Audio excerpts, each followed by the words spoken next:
All right, how's everybody doing? Hotep. Hey, this is Michael Imhotep, founder of the African History Network, host of the African History Network show. I'm a talk show host, researcher, lecturer, and writer. It is Tuesday, November 6, 2018. And it is Election Day, midterm elections. It is finally here. I am so glad today is here because I'm so tired of hearing the lies told by politicians, especially a lot of these Republicans. I'm so tired of seeing Donald Trump on the campaign trail just lying. His lies are getting worse. We see the Washington Post just released the article, and MSNBC has the story. Trump has told 6,250 false or misleading statements, right, since he's been president. And on the campaign trail, I mean, there was one speech he just gave in the past few days on the campaign trail. He told something like 30 false or misleading statements. So I am glad today is here. How's everybody doing? Share this broadcast on your Facebook page. Invite your friends to tune in, okay? So, I voted today. It's about 11:25 a.m. I voted. I was number 278 at my precinct here in Detroit, here near downtown Detroit. So I wanted to talk about some of the things going on today across the country dealing with the election, okay? Because I'm seeing a number of stories dealing with long lines, broken machines, some untrained poll workers, things like this. Now we should, and let me say this at the beginning, we should not let this discourage us, but a lot of this looks like some type of voter suppression tactics, okay? So I want to talk about this some. And everybody share this broadcast on your Facebook page. Invite your friends to tune in. And then also African-American business owners, hey, post the name of your business here on the thread of the broadcast. We'll try to give you a shout out.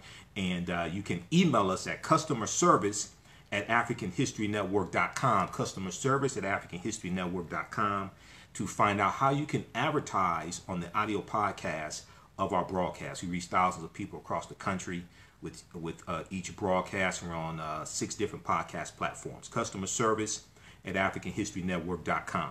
So I did the post today. If you run into any problems at the polls, call 1-866-OUR-VOTE, 1-866-OUR-VOTE, okay?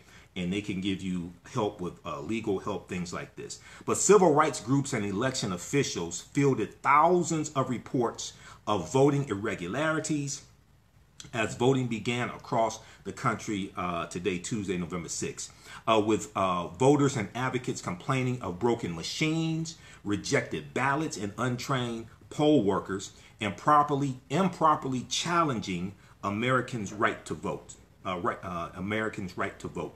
I'm going to share a number of different articles with you about this. This first one is from the Washington Post, okay, WashingtonPost.com, from today. Broken machines, rejected ballots, and long lines. Voting problems emerge as Americans go to the polls, all right? And they talk about how a coalition of voting rights organizations reported more than 10,000 calls by 11:30 a.m. this morning. More than 10,000 calls by 11:30 a.m. Okay, so we know this midterm election will probably have the largest turnout in history. We know it's already set a record for early voting. About 39 million people did early voting, which is a record for a midterm election, okay? All right, so a higher call volume than in any recent midterm election, over 10,000 calls by 11:30 a.m., and referred many of them to state and local election officials. The group said in a news conference in Washington today. Now, together, the organizations have deployed about 6,500 attorneys and monitors across 30 states to protect ballot access, more than in any previous election. And we see constant voter suppression tactics. We see what Brian Kemp is doing in Georgia. Brian Kemp, we see you. We see what you're trying to do. You're trying to steal this election away from Stacey Abrams. I keep telling people. Now, I've already had to unfriend 2 of my Facebook friends today because just stupid ass posts they did about voting. All right.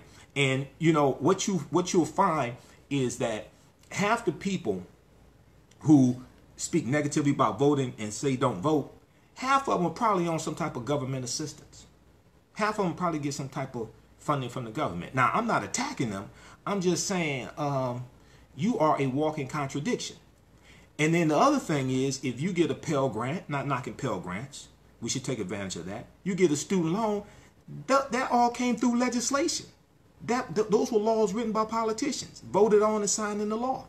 Okay? If you get Social Security, that came from President Roosevelt, the New Deal, Social Security Administration, created in 1935. All this stuff. Okay? I did a post just a few minutes ago.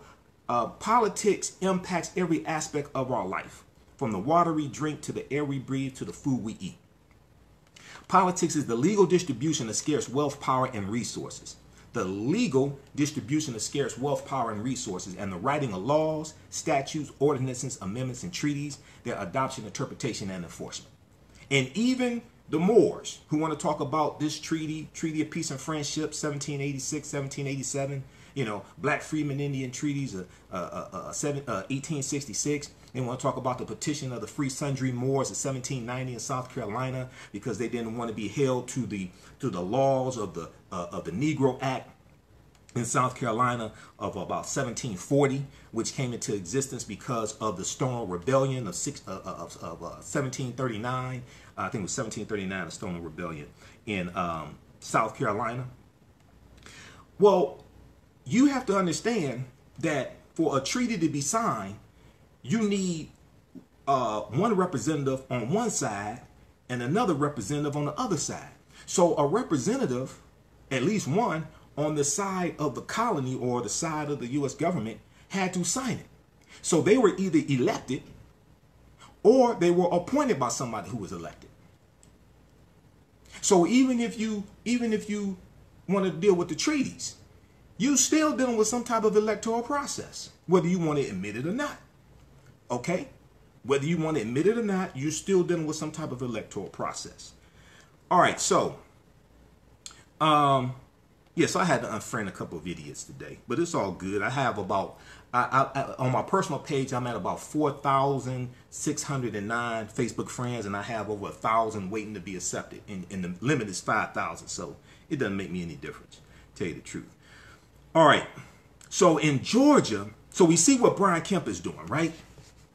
We saw this weekend Brian Kemp claimed, providing no evidence, Brian Kemp, Secretary of State for Georgia, claimed that the Georgia Democratic Party tried to hack into the Georgia voter database, and he contacted the FBI to launch an investigation. He provided no evidence whatsoever for this. Okay, last minute tactic to try to steal the election away from our sister Stacey Abrams, who is much more qualified than him, and she's more qualified than Donald Trump, by the way. Also, she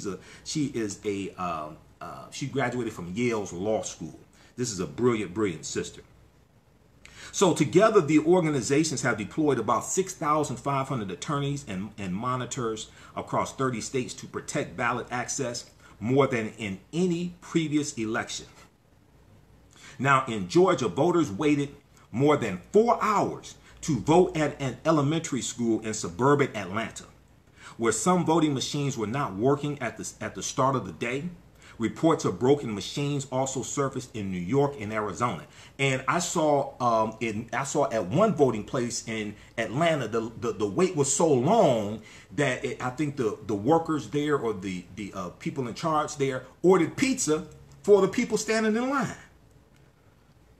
Now, Takai Sneeze is a 35-year-old truck driver who said, she said this was voter suppression at its finest. This was voter suppression at its finest. She said she watched 100 voters leave Annistown Elementary School after discovering the voting machines weren't working.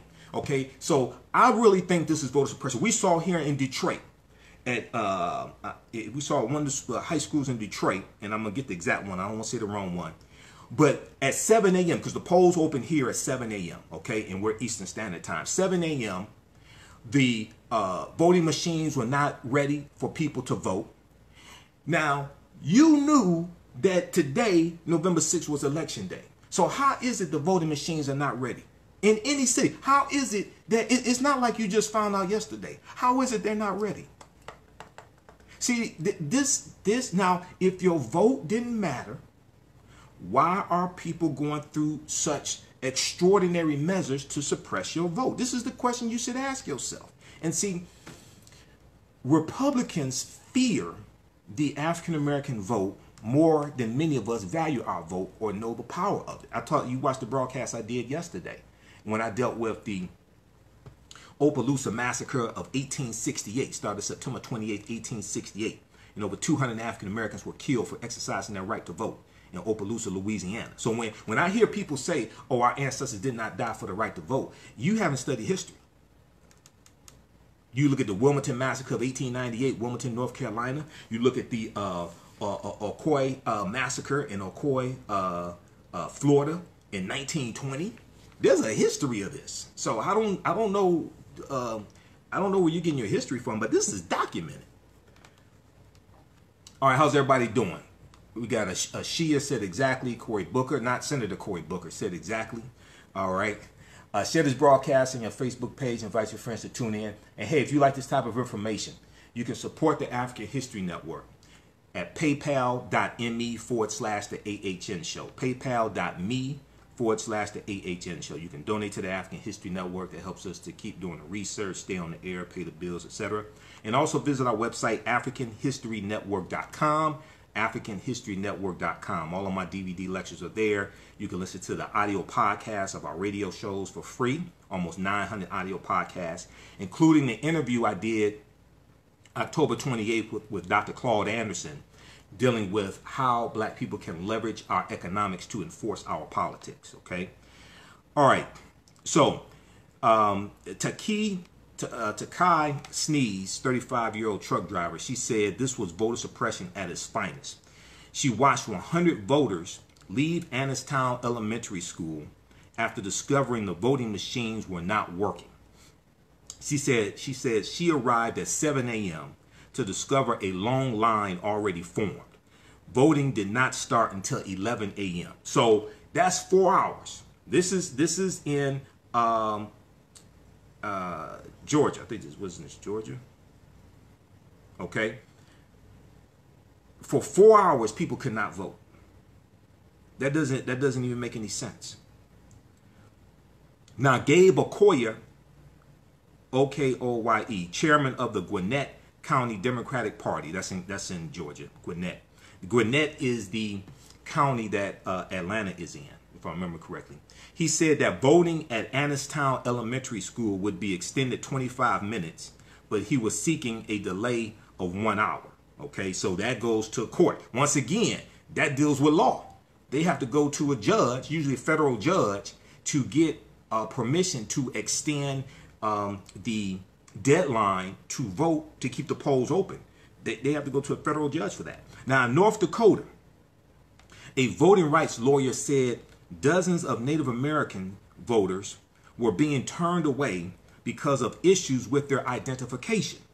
Poll workers were rejecting identification issued by tribal officials, advising voters not to initial ballots even though the law requires it, and discouraging voters from casting provisional ballots when they arrived without proper identification, according to Carla Fredericks, director of the Indian Law Clinic at the University of Colorado. Okay, so we see in North Dakota, once again, this all deals with law. In North Dakota, there is an effort to disenfranchise Native Americans. Now, you know you have to be cutthroat and ruthless to try to disenfranchise Native Americans on the land you stole from them.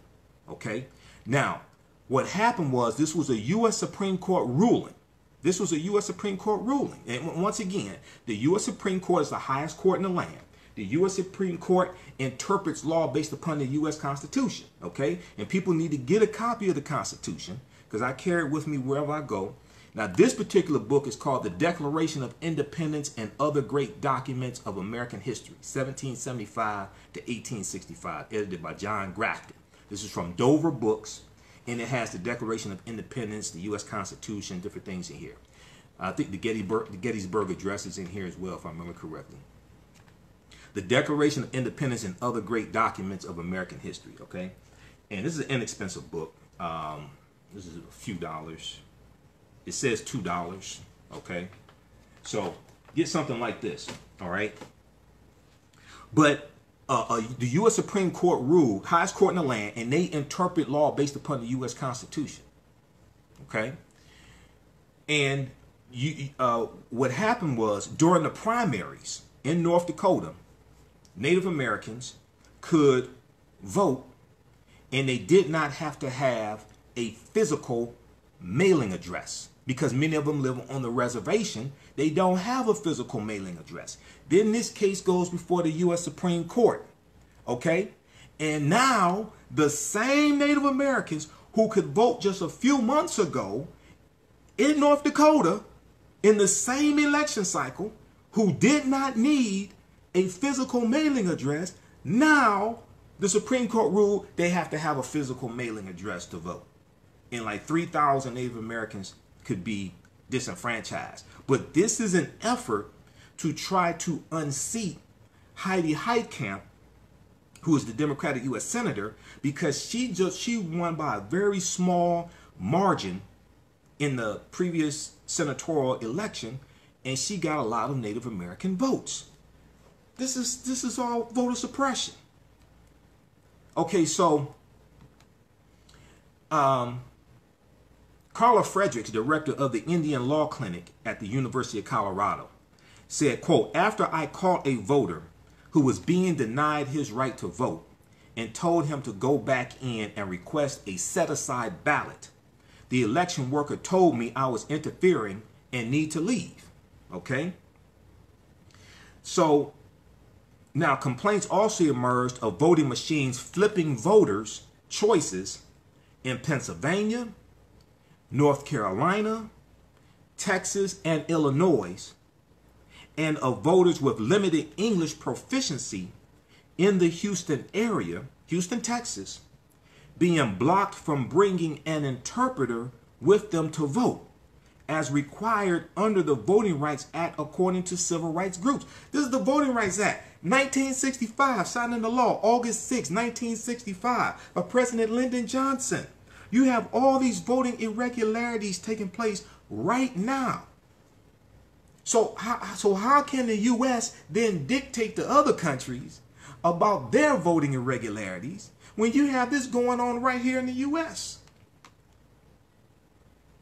So if you haven't voted yet, when you go vote, you want to see if you can make sure that it registers your vote correctly, because during early voting in Texas, there were reports that some people were voting for Beto O'Rourke for U.S. Senator, and it was flipping their vote but registering it for Ted Cruz.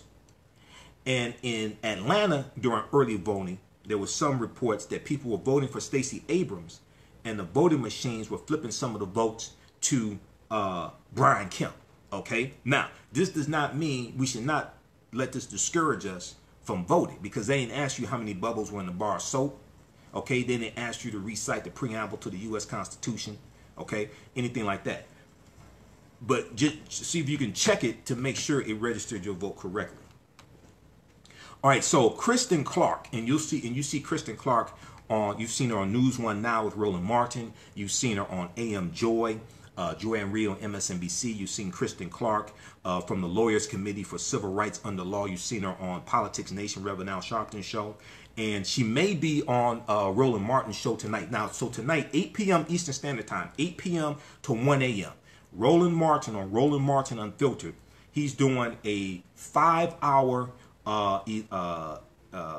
election day broadcast, okay, election result broadcast, and we'll share it here on our Facebook fan page, the African History Network. You don't want to miss that, because the analysis that we're going to see is basically from all African Americans. You won't see anything like this on MSNBC, CNN. You sure as hell won't see anything like this on Fox News, okay? So you don't want to miss that tonight.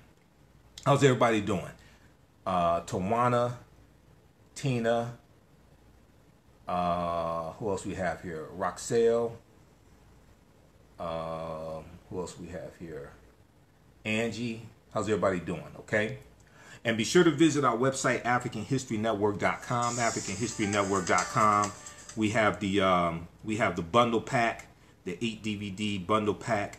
The Africans that were here before Columbus. The Africans that were here before Columbus, 8 DVD bundle pack. It includes my double lecture with Dr. David Imhotep, who wrote the book, The First Americans Were Africans, Documented Evidence.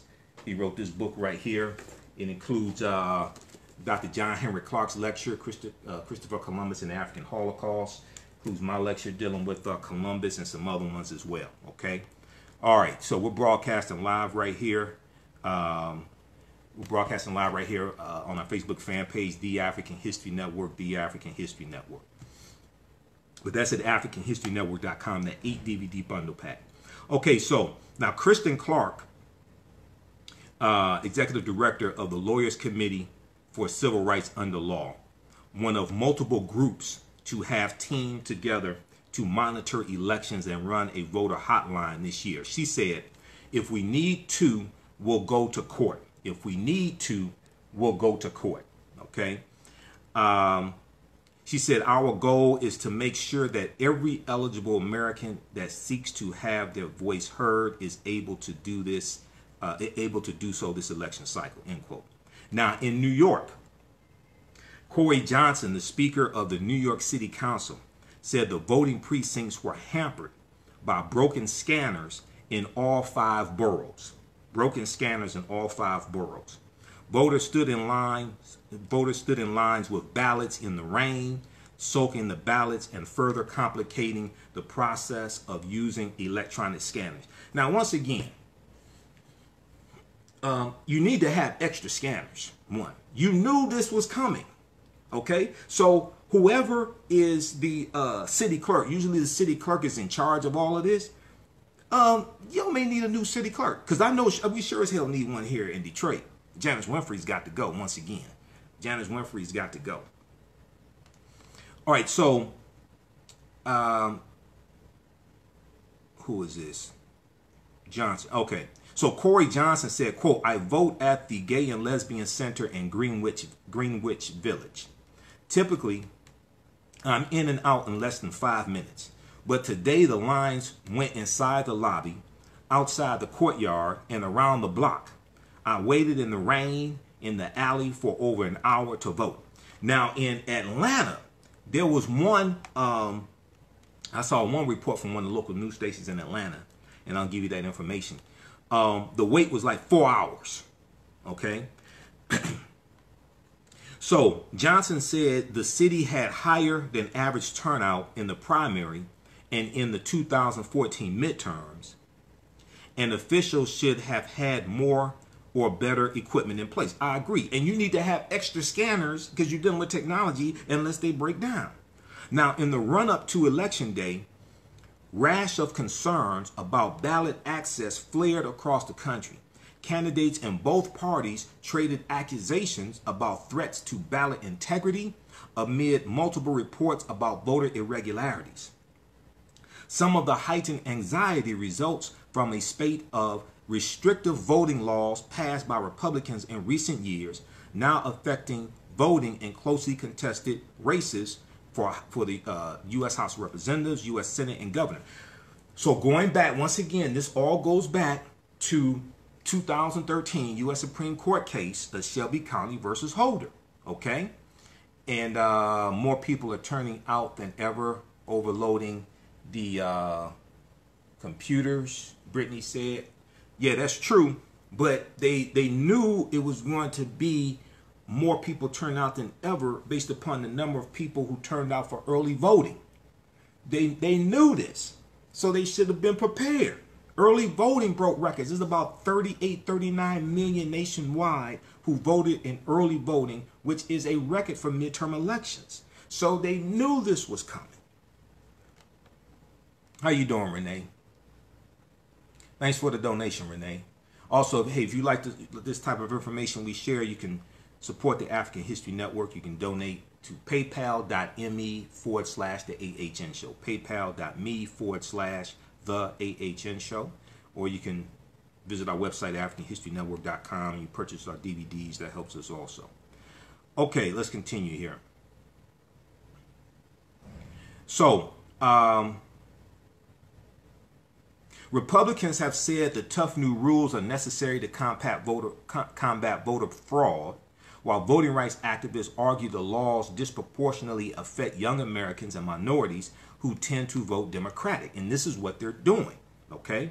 In Atlanta, in Randolph County is more than 55% African American. They wanted to close 7 out of 9 polling places in Randolph County for the November 6th election. They weren't trying to do that for the primary. What was the difference between the primary and the main and the November 6th election?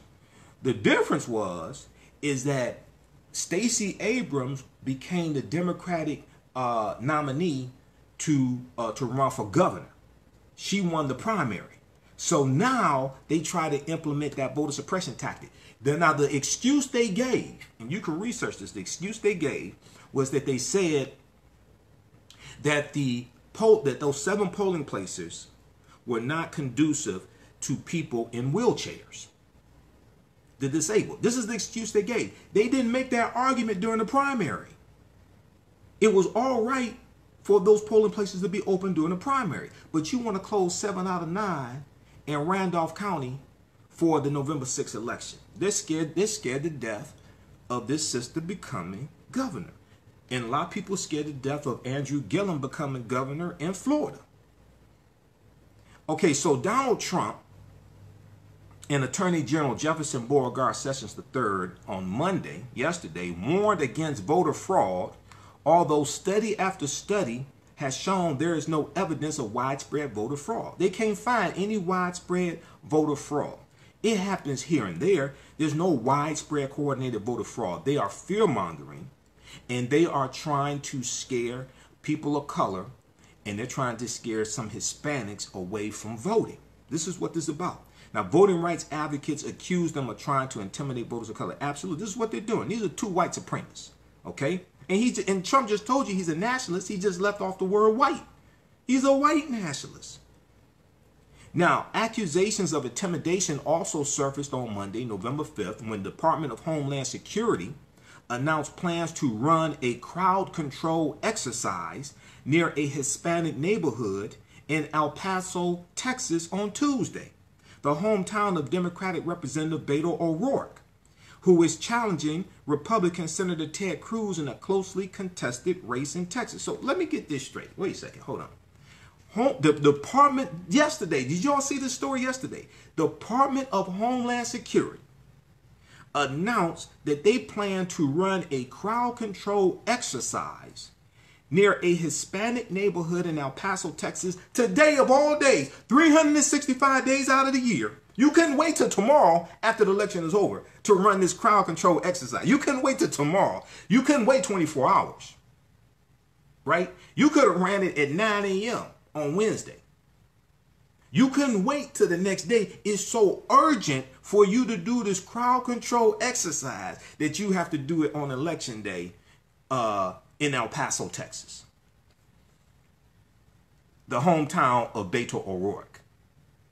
And in El Paso, Texas, he'll probably win, the vote there in that city. So on Tuesday morning, U.S. Customs and Border Protection abruptly canceled the exercise after critics raised concern about voter suppression. You think?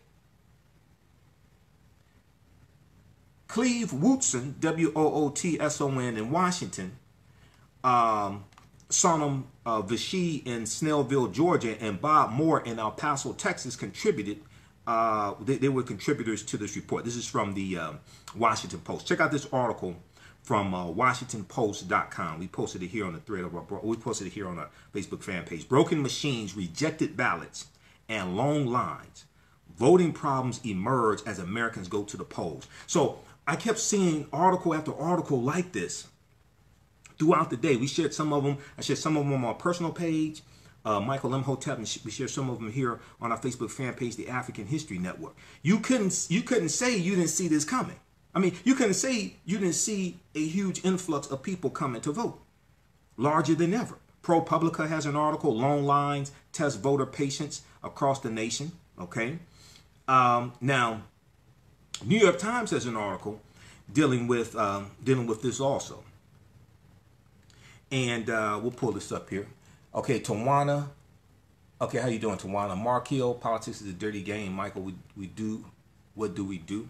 We persist. We keep going forward. We don't let this deter us. Politics is the legal distribution of scarce wealth, power, and resources, and the writing of laws, statutes, ordinances, amendments, and treaties, their adoption, interpretation, and enforcement. We don't let this deter us. Okay? So New York Times has an article, and they talk about a 2-page ballot caused havoc for scanning machines at polling places across New York City, as scores of broken scanners brought voting to a standstill at many locations on Election Day, marked by heavy turnout. Okay, and be sure, and like the ballot today here in Detroit is a huge, it's a lot. So be sure to turn that ballot over on the back as well. Okay, be sure to turn that ballot over on the back. All right. Let's see. Let me go to one of these other articles. Just give me a minute here. I'm scrolling down. I'm gonna do some fact checking as well. Let's look at this article here from YahooNews.com. So we see Trump talking about the number of jobs created. So we saw the jobs report that came out. 250,000 jobs created in October of 2018. Unemployment rate 3.7%. That's the U3 rate. Okay, 3.7%. That deals with people who've looked for work in the last 4 weeks. Go to BLS.gov, BLS.gov, Bureau of Labor Statistics website, to see how the unemployment rate is calculated. So President Obama is on the campaign trail, and President Obama has talked about how there were more jobs created in the last 21 months of his presidency than the first 21 months of Donald Trump's presidency, which is true. Okay, and Lindsey Graham is out here bragging about the Trump economy, and that's a continuation of the Obama economy. There have been about 97 straight months of private sector job growth. Trump doesn't want to give President Obama any recognition, any credit, not even a thank you for this. Okay, so Senator Lindsey Graham, Republican from South Carolina, who many people think is really trying to become the next Attorney General, he bragged on Monday on social media about the number of jobs created by Donald Trump over his 21 months in office, only to be taken to school by thousands of Twitter users. Senator Lindsey Graham said that if President Barack Obama's job numbers had been, quote unquote, anywhere close to Trump's, quote, the media would stop the earth from rotating to make sure everybody heard about it, end quote. Even on Fox News, we posted an article on our Facebook fan page, The African History Network. Even on Fox News, on the morning show, Fox and Friends, ain't nothing too friendly about them. But even one of the hosts there had to say, wait a second, this is Obama's economy that Trump is, operating on. He said, can't we at least admit that? Nobody wants to give this black man credit for anything. Okay, so Senator Lindsey Graham got checked by thousands of Twitter users on Twitter. Now, so there's only one problem. In his final 21 months in office, Obama's job numbers were better than Trump's by nearly 500,000. By nearly 500,000. President Obama added 4,470,000 jobs in his final 21 months in office, according to the Bureau of Labor Statistics. Now, that's the same government entity that Trump is getting his numbers from. That's BLS.gov. That's the Bureau of Labor Statistics. Okay? Trump added 4,050,000 in his first 21 months as president. A discrepancy Twitter users were happy to point out to Lindsey Graham.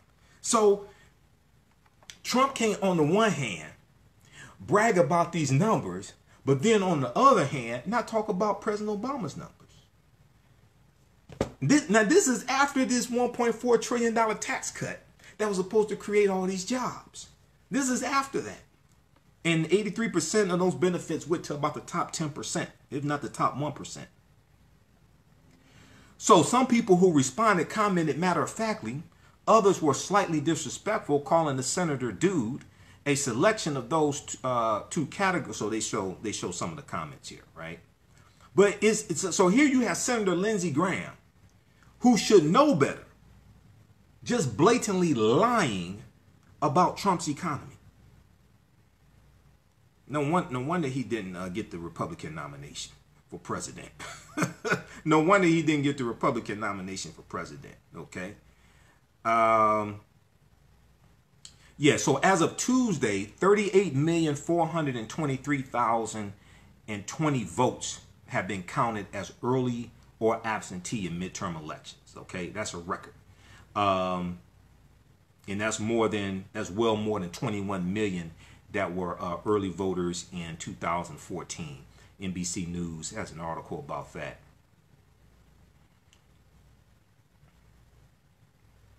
So, yeah, there was a 4-hour delay. ThinkProgress.org has an article, 4-hour lines to cast ballots outside Atlanta because of broken voting machines. Now, anybody here in Atlanta, did you vote already? Did you run into problems?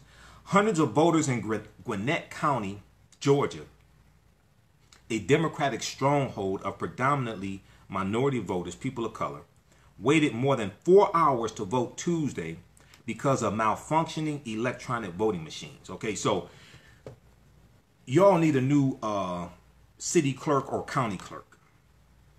Okay, in this, they're talking about Annistown Elementary School, a precinct serving a mostly African-American community in the town of Snellville.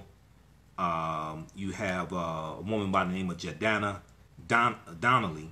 She said she arrived around 7:30 a.m. shortly after polls opened, but did not cast a ballot until close to noon. Donnelly said there was a lot of confusion when she got to the polling location about the reason for the long line. She said, quote, as soon as we walked through the door, it was just information that the machines were down. Okay, she's 45 years old, African-American voter. She said, quote, they didn't go into specifics. And then maybe about 20 minutes in, they said, oh, the machine is not working. Then another 20 minutes after that, it was, quote, the cards are not working, end quote. And then it was, quote, okay, they have machines on the way. And then the machine that got here wasn't working, end quote. Now, I know for Detroit, I don't know about other cities in Michigan, Upper Michigan, maybe the same thing. Here, we don't use machines to vote. It's a paper ballot here. And they really need to go to paper ballots, okay? They really need to go back to paper ballots. We have a paper ballot, and then we feed the paper ballot into the scanning machine. But we don't use a machine to actually vote. We use paper ballots. So the problems were resolved by around 11:30 a.m., but long lines lingered. While Donnelly was waiting more than 4 hours to vote, her husband had to leave the line to go to work. He plans to return at the end of the day, but voting advocates expressed concerns that voters who left would not return later Tuesday. Now, see, this is a good reason to do absentee voting as well. This is an example, and or early voting, and then there needs to be early voting in every state. There needs to be early voting in every state, number one. Number two, Election Day should be a federal national holiday so that a lot of people can get that day off from work. For those who may not be able to do absentee ballots, don't want to do it, what have you, okay? So people can get that time, or at least get a half day off from work so they can go vote. Now, Representative Hank Johnson, House of Representatives, Democrat from Georgia, a Democratic lawmaker who represents the district that includes Snellville, told ThinkProgress.org he blames Republican Secretary of State Brian Kemp for the issues. He said this was definitely foreseeable. He said it's part of the last gasp attempts by Republicans to maintain their positions of privilege, because they are doing everything they can to keep Stacey Abrams from winning, okay? Because they know the sister has the votes there. She is reaching out to disaffected populations. She's reaching out to a lot of people of color. She's reaching out to people who don't normally vote in midterm elections. Okay, and she has galvanized this machine, and she's turned them out to vote, and they're scared of this. Now, you can't cheat a landslide, though. You can't cheat a landslide. They see this landslide coming. They're trying to do everything they can. Now, but the other thing is, I don't know how it is in Georgia. I know how it is here in Michigan. You have a city clerk and you have a county clerk.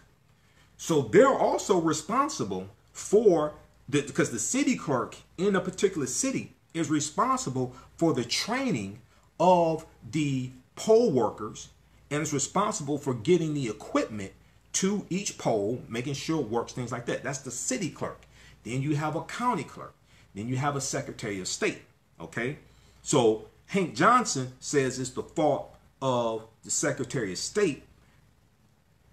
That's probably true. He knows more about Georgia than I do, but it could have something to do also with that city clerk or the county clerk as well. He went on to say this was definitely foreseeable. That's what I said. You ain't see this coming? He said it's part of the last gasp attempts by Republicans to maintain their positions of privilege. Now, Representative Hank Johnson, Democrat from Georgia, is a member of the Congressional Black Caucus. He said it's not surprising that Secretary of State Brian Kemp, who is running for governor, and his allies would make it more difficult for voters in Gwinnett County, a majority-minority county, to cast ballots. He said this election is crucial. We need every vote. Now, Representative Hank Johnson and other local Democratic leaders held a press conference outside the polling location Tuesday afternoon, urging voters to do whatever it takes to cast their ballots. Because I don't know if you're going to have a chance like this again. You know, I don't know if you're going to, the momentum behind this system, the machinery she's put together, I don't know if you're going to have a chance like this again. And we definitely have, here's the other thing.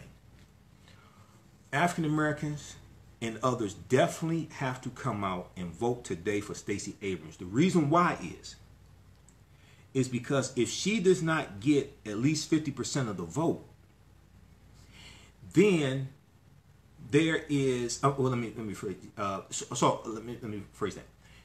If she wins, say she gets 48% of the vote, right? Based upon Georgia state law, for governor, a candidate has to get 50% of the vote. If they don't get 50% of the vote, even though they may get more votes, they may get 48%, 49%, then that means there is a runoff election in December between the two top go-getters. Now you got this independent libertarian, whatever the hell he is. I forgot. He's in the race. See, so you have three candidates in the race. Three main candidates. This guy's polling at 1.5%. His ass should have dropped out. Okay? He should have dropped out and put his and endorsed Stacey Abrams. But as far as I know, as far as the last few days, he didn't drop out. So he could take votes away possibly from Stacey Abrams. If she gets 48%, if she wins and gets 48%, 49%, then you still have to have a runoff election in December. I don't know the date in December, but you have to have a runoff election between her and Brian Kemp, which gives them another opportunity to steal this election. I'm telling you, these people are playing hardball. You got Negroes on Facebook talking about don't vote and all this stuff, and they're trying to steal this. Okay? Now, the question you should ask yourself is, with all of the wealth white people have, why are Republicans trying to steal this election in Georgia if politics doesn't matter and if your vote doesn't matter? Why are they going through all this trouble to steal this election? So when Jamie Winfrey, a white resident in Snellville, Georgia, heard about wait times of more than 4 hours, she brought her husband and two young daughters to the polling place to distribute cookies and water to people waiting in line. She said, "This is not an accident," she told thinkprogress.org. She said, "I know of at least 4 majority black polling places in Snellville that have machines that did not work for hours and people left," end quote. Now, Ruby Cade, C-A-D-E, I think that's how you pronounce it, The manager of the polling place at Annistown Elementary School told Think Progress later on Tuesday that it would be opened an additional 25 minutes, as we talked about in the article from Washington Post. Anyone in line by 7:25 p.m., however, would be allowed to vote. Now, Representative Hank Johnson, Democrat from Georgia, said he heard of similar glitches at no fewer than 4 polling locations in Snellville, Georgia. The same ballot machine issue that plagued Annistown Elementary School also occurred at Anderson Livesey, Livsey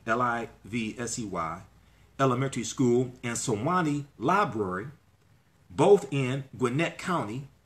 County spokesperson Joe Sorensen told the Atlanta Journal-Constitution, AJC, Atlanta Journal-Constitution.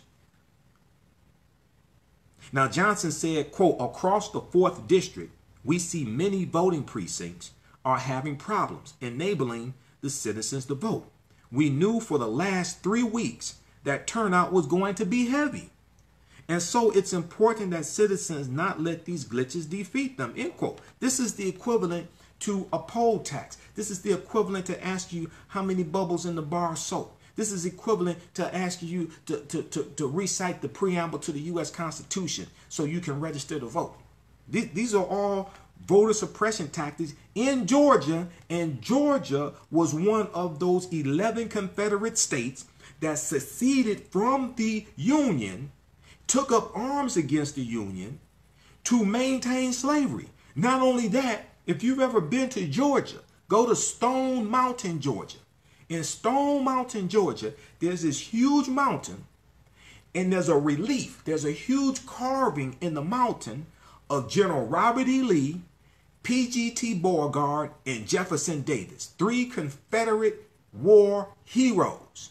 Okay, and they've turned this. There's a right where that mountain is. There's a huge amusement park. It's Stone Mountain Amusement Park. I've been there. I've been to the top of Stone Mountain. I've seen the huge carving. They've turned this into an amusement park. They have all types of rides there. I've been there one time. And what happened was when I was in Atlanta in July of 2017, I was there because the third weekend in July, I'm always in Atlanta for the Liberated Minds Black Homeschool and Education Expo, because I'm one of the presenters there and I'm a vendor. So while I was there, director Rick Mathis interviewed me for the 3rd installment of the Black Friday documentary series, okay, dealing with economic empowerment for African Americans. So we climbed to the top of Stone Mountain to film my portion of the documentary. So when you get to the top of Stone Mountain, and I had driven by, I think I had seen Stone Mountain before, but I'd never climbed up the mountain, never been on top of it. I didn't know there was an amusement park there, right? So you get to the top of Stone Mountain in Georgia, they have a souvenir shop. In the souvenir shop, on all of the souvenirs, on the hats, on the mugs, on the pennants, on the keychains, on the cup warmers, the thermos warmers, on all the souvenirs, they had these Confederate heroes who fought to keep slavery in place in Georgia. They have General Robert E. Lee, Jefferson Davis, and P.G.T. Beauregard. Okay? Now, Robert E. Lee didn't even live in Georgia. He lived in Virginia. But they had these Confederate heroes on all of the souvenirs. This is in Georgia. This is one of the Confederate states. So you go through and you look at this in 2017, 2018, you're like, damn, this is deep. Okay? They've commoditized, they've monetized the Confederacy. Okay? I'm broadcasting. They've monetized the Confederacy. This is you talk to anybody in Georgia, they'll tell you about this. Okay? And now General Robert E. So when you watch the TV show The Dukes of Hazzard, right? Bo and Luke Duke, just a good old boy, never meaning no harm, beats all you ever saw get in trouble with the law since the day they were born. Okay? The car was called the General Lee. Who's the car named after? The car is named after General Robert E. Lee, who took up arms against the Union to fight to keep slavery intact. This is who the car is named after. The car is like one of the main attractions of the show. So that, you know, Daisy Duke was another main attraction. Catherine Bach, Daisy Duke, right? They even named shorts. Today they call them booty shorts. They used to call them Daisy Dukes. There was a song, okay, called "Look at Them Girls with the Daisy Dukes on." That's in reference to Daisy Duke from the Dukes of Hazzard. So, and then on top of the General Lee car, you had, it was a Charger. It was a Dodge Charger. On top of the General Lee car, you have what people call the Confederate flag.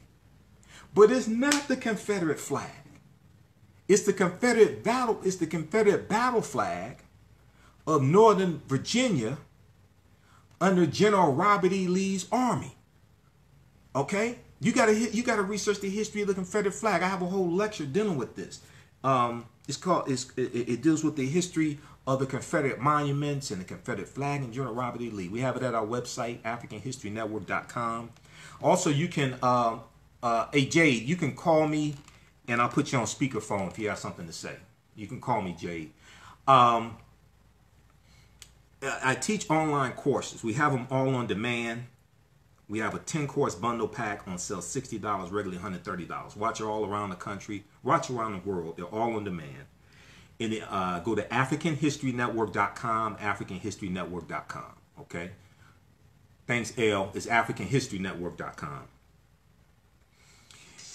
It deals with ancient Kemet, the Moors, and the Ma'afa, understanding the transatlantic slave trade, what they didn't teach you in school. That's one of them. Just a second. Ancient Kemet, the Moors, and the Ma'afa, understanding the transatlantic slave trade, what they didn't teach you in school. That's a 14-hour, 7-session online course. That's there in the bundle pack. But it also includes the class I did dealing with the history of the Confederate monuments and why every Confederate monument should be taken down, the history of the Confederate flag, and General Robert E. Lee. Okay? General Robert E. Lee, when you study him, even though he was a slave owner, after the Civil War was over with, General Robert E. Lee was against Confederate monuments, and he was against using the Confederate flag after the Civil War was over with.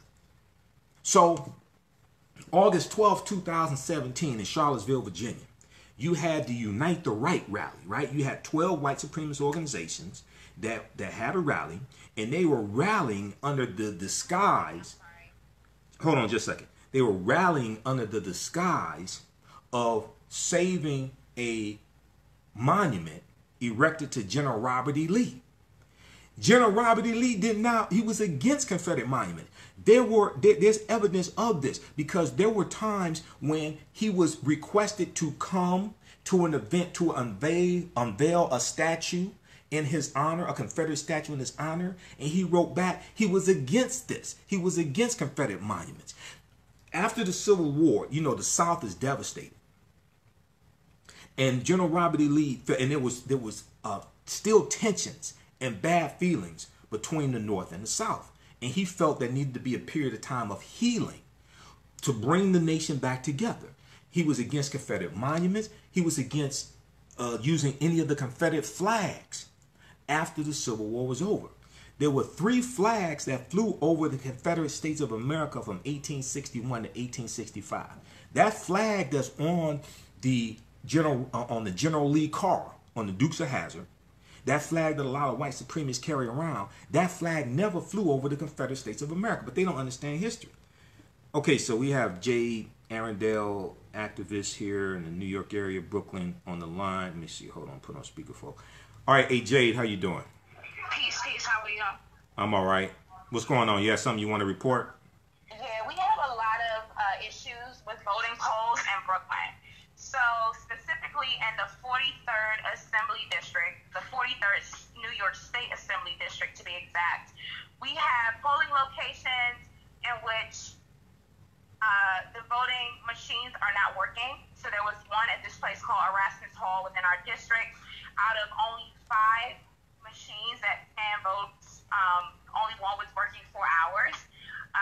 There are people that voted in the September primary election that have shown up to polls, and their names are no longer on voting rolls, and or other people have signed, other people with similar names voted earlier and signed under their names. And so people whose rightful names that they are, and it's their rightful place to vote, who are registered there, voted there in September, are unable to vote and were turned away from voting today. So we have a bunch of people, and it's not predominantly black districts. Right. FYI. Okay. Let me ask you a question. Let me just ask a quick question. I'll let you continue here. So usually, when I know how it is here in Detroit, they give you the slip to fill out. You fill out the slip, show them your ID, or maybe you fill out a provisional ballot. But when it comes to the voter log, the book, it's the poll worker who checks your name off or something like that. I don't actually sign the voter book. Okay, how does it work there? Because you said some people with similar names, they were signed in somebody else's name. How does that work? Correct. So when you show up to a poll in New York City or New York State, the Board of Elections, you come into the door, you go to a table, you tell them your name and your address. You only tell them your name and your address. That's the preliminary desk you go to. At least that's how it is in my voting location. So then they'll tell you which table to go to. And that table has all of the ballots and the rolls for your election district, right? Yeah. And so in that, when you get to that table, you show them your ID. They take your ID. They look at your picture. They look at all of your information. They look at your signature. They cross-reference it with your signature that's already in their voting roll. But because when you register to vote, you have to sign it, and then they scan that, so it's a part of the voting roll. So they can verify who people are according to their photo identification and their signature. And once they locate who you are and they verify that it's you based off of your signature and how your name shows up in the voting roll, then you physically have to sign your own name in order to get your ballot. So those are all of the checks and balances that are here in Brooklyn. So what I'm saying is, instead of, and yes, to answer your question, it has a lot to do with the person who's working the polls, if they're doing their job correctly, but they're supposed to cross-reference not only your signature, but also your address, as well as your state identification. Okay. And so with all of that stuff put in order, we have people who are coming in who have voted under other people's names, who have similar names, and, they've just been signed off. They voted already. There's a signature next to real people's names, and then when those people have been getting off of work tonight or at lunchtime, they were turned away from the polls because their signatures that someone else, maybe a senior citizen or some other random person, has come and has signed next to their name. And clearly, the signature that the Board of Elections has there in the voter rolls is right next to where you have to sign yourself. Okay. Therefore, it makes it really, really difficult, or really, to me, suspicious that we have this happening. Right. Now, right. in terms of some of these election voting machines not working, I think that's completely unacceptable. We have thousands or hundreds of thousands of people, all around Brooklyn, New York, who are going to these locations who are voting. And so it's been hours upon hours of wait time and people bombarding the Board of Elections with phone calls today, and some elected officials really supporting with getting the word out and holding the Board of Elections accountable to send poll workers out to fix the machines, replace the machines, swap the machines. But again, there's one place at Erasmus Hall. Earlier today, I got a text message while I was facilitating an inspirational workshop, and they were kind of like, I've been waiting in line for hours. There's only 5 voting machines here. There's a ton of people here, and only one of those voting machines out of 5 are working. Okay, let me ask you a question. Can you hear me? Yeah. Okay, so are people calling 1-866-OUR-VOTE, OUR? Are people calling that number? Let me tell you exactly where they're calling. Hold on. Because 1-866-OUR-VOTE, that's like a national number. You have the Lawyers Guild. You have a lot of other civil rights organizations that are manning those phones. They got over 10,000 phone calls by 11:30 a.m. this morning. Yeah, what I can definitely do is, the number is 800 and Mm-hmm. the email address is civil.rights at ag, as in good, .newyork.gov. So I think this is a New York State government agency, and I'll repeat it. If you're in New York City or New York State, the number is 800-771-7755, and the email address is civil.rights at ag, as in Attorney General, .ny.gov. So it seems like they're reaching out to the New York Attorney General's office, and the particular division is the Civil Rights Bureau. So we're reporting that as much as possible, and just letting folks know that they have to contact the New York State Attorney General. And I would highly recommend that if this is happening in other states across the United States right now, that you reach out to your state attorney generals, and also your local board of elections. And if you're at a voting location where something seems to be a bit specious, sketchy, you can't vote, your name's not on the roll, although you voted there before, then ask for an affidavit. Fill out an affidavit and send it into the Board of Elections, and make sure you follow up with them, because you have to hold these people accountable.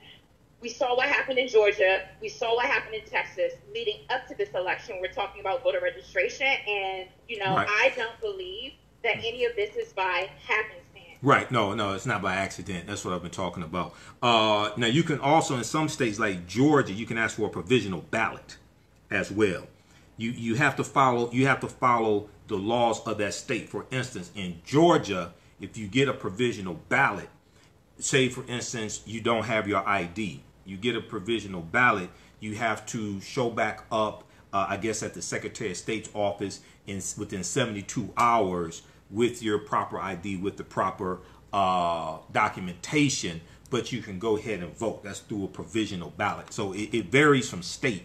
It varies from state to state. But what people should do nationally, 866-OUR-VOTE, OUR, 866-OUR-VOTE, and that is that's a number that is used for every election, primary, presidential, midterms, and they have people all across the country, and they can let you know the laws in your state, etc., and help you navigate throughout that. Okay.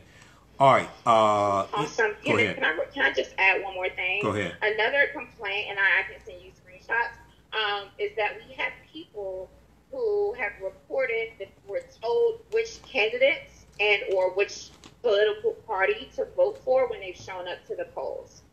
What do you mean by that? What do you mean by that? So, like poll workers, the people who are hired by the Board of Elections, there have been a couple people who have reported that when they got into the polling location and were assisted with people who are working the polls for the day, those people have been advising voters on which candidates to vote for and which political party to vote for. Yeah, that violates state law. That violates state law. They can't do that.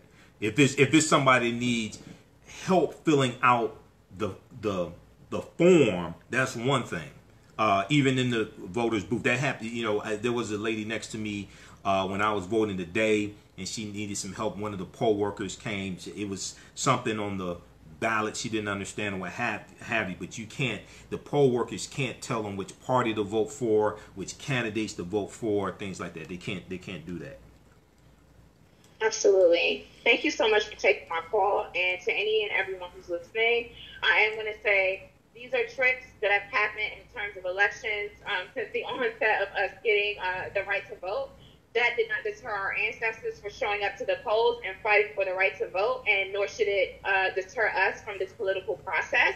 Right. Tomorrow or by morning or tonight, results will come in. They will trickle in. And as a community, as Black people, we have a lot of work to do, regardless of who's in office. We know that there's a charge to meet and work that needs to be done. And so I'm just going to request that we all just continue to fight, be engaged, educate ourselves, educate our children, and to utilize this process in order to generate some sort of liberation for ourselves, our children, our community, as well as to hold our oppressors accountable and to vote people out who are not serving within our best interest. Absolutely. Thank you so much, Brother Michael Imhotep. Okay, take care, Jay. Thanks. Peace. And if you saw one of my posts today, I said Election Day is your day to vote people out of office that you keep calling the radio shows every day complaining about. Okay, this is your opportunity to fire people. All right, we don't understand this. This is your opportunity to fire people. And I do radio here in Detroit, 910 AM, WFDF, the Superstation. And we have people that call in every day complaining about elected officials, things like this. I'm like, no, this is your opportunity. And they may not be running this time, but you have governor, state representative, county executive, things like this, right? Now, mayor is well, that's 4 years from now. But some of the other elected officials you complain about, U.S. House of Representatives, U.S. Senator, many of them are on the ballot right now. That's your opportunity to fire the people that you keep calling the radio shows every day complaining about. All right? Okay. So I wasn't planning to take any calls. She called me on my personal phone. I wasn't planning to take any calls. But, all right. That worked out. Okay. And I hooked it up to my computer speakers here also, so you can hear it better as well. And somebody else tried to call me, so I don't know what this is about. Send them a text message. Okay, so let's continue here. How's everybody doing? Share this on your broadcast. Share this broadcast on your Facebook page. Invite your friends to tune in as well. Okay, and also, hey, if you like this type of information, visit our website, AfricanHistoryNetwork.com, AfricanHistoryNetwork.com. Okay, you can listen to the audio podcast of my broadcast and our radio show. You can listen to the interview I just did October 28th with Dr. Claude Anderson, author of the book Black Labor, White Wealth and Powernomics, and his latest book, the Black History Reader, 101 Questions You Never Thought to Ask. And we dealt with how to leverage our economics to enforce our politics, how to leverage our economics to enforce our politics, okay? All right, so let's continue here with this article. This is from thinkprogress.org. This deals with what's going on down in... Okay, so after the polls close, all right, sometime tonight you'll find out who wins. Usually most of the polls close 8 p.m. And then after that they tally the votes. So sometime between 8 p.m. Eastern Standard Time and midnight you'll find out who won. Okay, in general. All right. Okay. All right. So Secretary of State in Georgia Brian Kemp has repeatedly refused to add a backup trail to Georgia's voting system. I wonder why. Okay. And let me back up a little bit here. Okay, so Representative Hank Johnson, Democrat from Georgia, member of the Congressional Black Caucus, he said, quote, across the 4th district, we see many voting precincts are having problems enabling the citizens to vote. He said, we knew for the last 3 weeks that turnout was going to be heavy. And so it's important that citizens not let these glitches defeat them. Okay, so the article from thinkprogress.org goes on to say, Secretary of State Brian Kemp has repeatedly refused to add a backup trail to Georgia's voting system. Georgia is one of the 5 states that is not using paper ballots in the midterm elections. One of 5 states not using paper ballots in the midterm elections. This opens it up to make it very easy for the election to be stolen. This does not mean don't vote. This means we need a massive turnout because it's hard to cheat a landslide. Okay, voting advocates filed suit against his office, but a judge ruled in September 2018 that there was not enough time to change the process before the November 2018 vote. In her ruling, however, the judge said the security concerns are legitimate and warned that, quote, further delay is not tolerable, end quote, in confronting and tackling the challenges before the state's election ballot system. Now, Representative Hank Johnson said he fought Secretary of State Brian Kemp for the issues in Snellville, Georgia, because of his refusal to, quote, address the archaic nature, end quote, of Georgia's voting system. He went on to say the operation of these voting machines and the technology that supports it is his bailiwick, end quote, he said. He concluded and said he has had adequate time, referring to Brian Kemp, to address the archaic nature of this process, and he's failed to do so. He certainly doesn't need to be the next governor. Absolutely agree with that. So check out this article from thinkprogress.org. Thinkprogress.org. 4-hour lines to cast ballots outside Atlanta because of broken voting machines. Okay, so we're seeing all of these tactics. Okay, we're seeing he's absolutely cheating, outright cheating. Okay, so then we see the Hill.com reported. We saw one situation where this white polling worker yelled at this African-American woman who was asking questions about, voting. She's trying to get some help. I don't think she was asking who to vote for, but she's trying to get some help. So I saw an article about this from thehill.com and as well as rawstory.com. Okay. Texas election official resigns after video shows her screaming at black voter. This was today. An election supervisor and judge in Williamson County, Texas, has stepped down after she was captured on video screaming at a black voter who was reportedly confused about where to vote. And footage captured by a third party of the confrontation on, let me see, when did this take place? This is today, okay.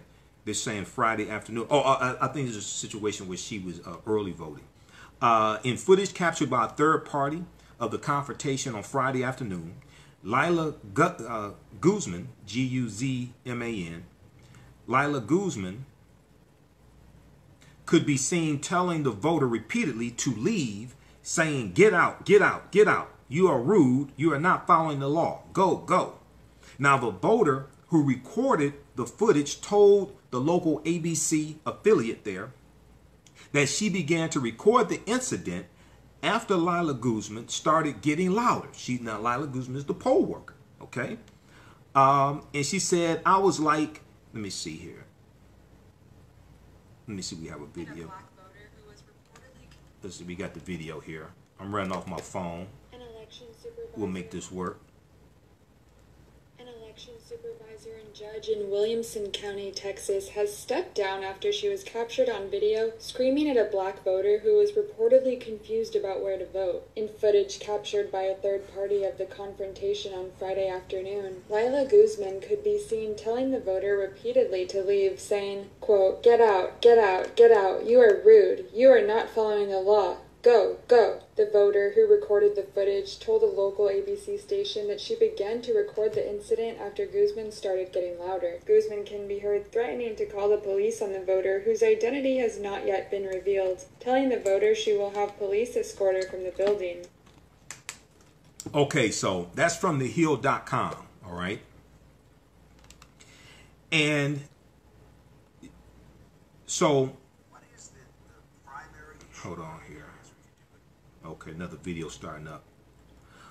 All right, so she said, quote, "I was like, this is getting out of hand. So I began to record." This is the third-party voter who was recording what was going on, okay? She said, quote, "She did tell her she couldn't vote there, but she didn't say where in Travis," I guess that's the city. The lady did have an accent. She could have been new to the country. I don't know, but she needed some help, end quote. So Lila Guzman can also be heard threatening to call the police on the voter, whose identity has not yet been revealed, all right?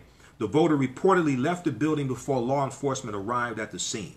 Now, Williamson County Elections Administrator Chris Davis told the news station, the ABC affiliate, that Lila Guzman lost, quote, her composure in the middle of this, and that's not something that we ever train our poll workers, supervisors, election judges, and clerks to do, end quote.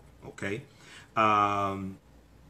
And Chris Davis went on to say, quote, we always train them and advise them to maintain control of the situation politely and answer voters' questions and give voters options so situations like these don't escalate, he continued. Okay. Now, Davis also told the news station he believes the woman who Lila Guzman was yelling at arrived at the polling site after she was turned away from another polling site. He said, I regret that incident happened with the poll worker because that voter was trying to get answers that weren't being provided to her in a way that we train our poll workers to give. All right. Okay. So now, despite the he said it was the end of the day and we were seeing steady turnout across all sites. But again, no excuses. It's our job to get voters answers and help them vote either at our site or the site where they need to vote. Now, despite the fallout from the video, Lila Guzman told the publication she did not step down from her post due to the incident, but because she felt Chris Davis's office failed to provide backup when she alerted authorities about the incident. She also acknowledged that she was tired and did not handle the situation well at the time. Okay, so that's reporting from thehill.com. Texas election official resigns after video shows her screaming at black voters. So apparently this is an incident that took place this past Friday during early voting as opposed to today, but it was reported today. And I also saw a story from rawstory.com about this as well. Okay, Huffington Post Black Voices has an article about this. Well, they have an article about what's going on across the country. Voters report issues casting ballots across the country. Voters across the country reported issues on Tuesday, including broken machines, long lines, and locked polling centers. Okay, and then you have we'll come back to this article here from AtlantaBlackStar.com. We'll come back to that one. But in Florida, a gunman shuts down polling place in Democratic-dominated Florida city. Now, this was from about 4 hours ago. This was reported by rawstory.com, and we shared the article here on our well, I shared it on my personal page, Michael Imhotep, IMHOTEP, on Facebook. Gunman shuts down polling place in Democrat-dominated Florida city. Okay, so a gunman shut down a polling place in Palm, Florida on Tuesday, reports Florida Today. The voting booths at the Tony Rosa Community Center was shut down because a man was sitting in his car with a gun nearby. Police reportedly questioned an 80-year-old man and put him in their patrol car for further questioning. Okay.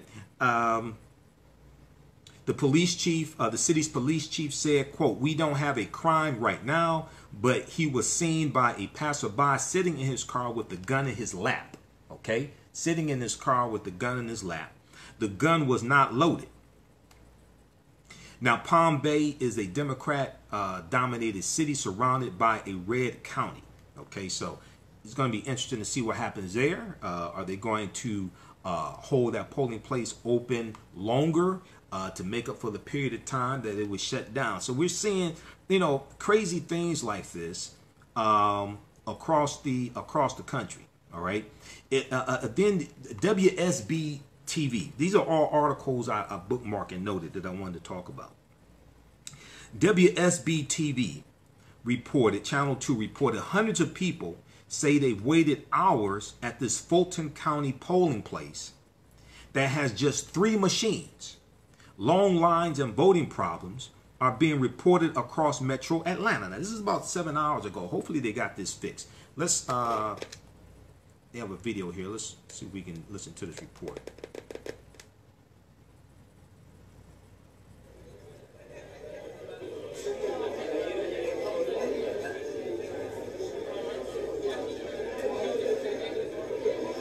Okay, so this is just, okay, this one here, this is video of what's going on at the polling place. Let me see here, hold on, let me pull up this article here, just a second. So this is crazy, and they're seeing this across Atlanta. Okay, I know that there was a school here in Detroit, and I'll see if I can pull up that article. School here in Detroit. They weren't ready at 7 a.m. because the polls open here. I don't know about where you are. Polls open here 7 a.m. Eastern Standard Time. Okay. Long lines, voting issue reported at several polling places in Metro Atlanta. And this was last updated at 6:25 p.m. today. So this is good. This was last updated today.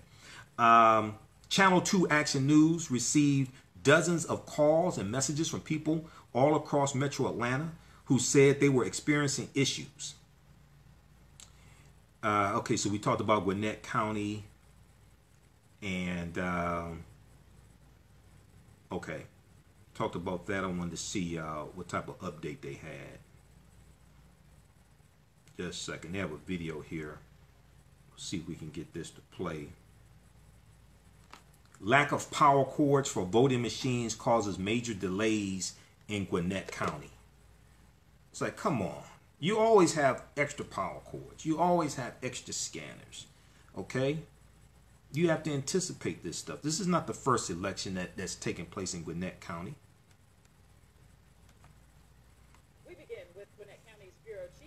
At Zaxby's, our salads are anything but boring because we make them to order. Hold on. Just the way you love them. It's the ad playing.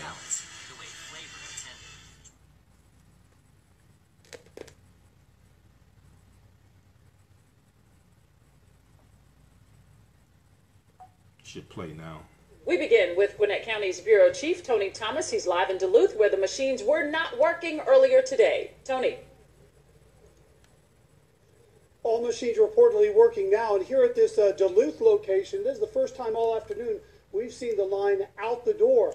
As we enter, just to the right, there's a sign that keeps a tally on how many people have come through here through the day, and it stands at 376. I thought that was low. Just went in and asked the polling manager if it was correct. She said yes. Other places we've seen today had that many people standing in line waiting to vote.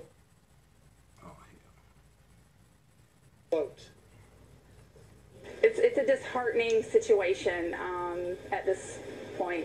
At this voting site at the Sewanee Library, Gwinnett County election officials say a technical issue with the express poll machines, the ones used to verify IDs and program the cards, delayed touchscreen balloting for nearly 3 hours.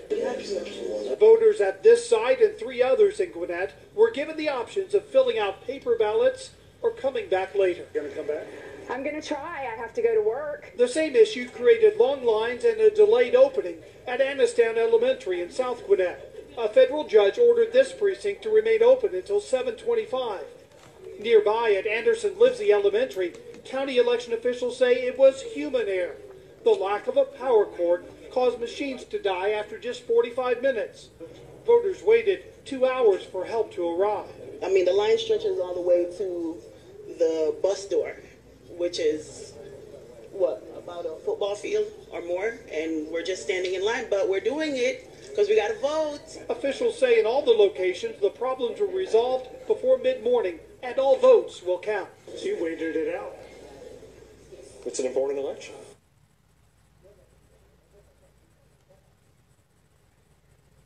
Now, we've seen at least 2 election monitors in this area alone watching how things are going. The Secretary of State's office texted me earlier today saying they had dispatched an investigator to the area, specifically South Gwinnett, to monitor how things were going there.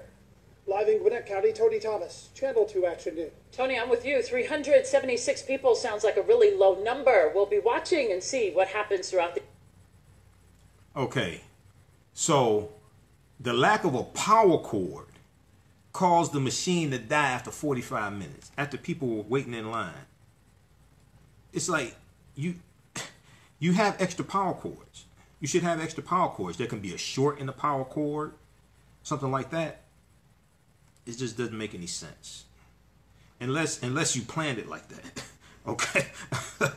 It's just ridiculous. But this is what's taking place. Okay? All right. So then we see in South Carolina, right?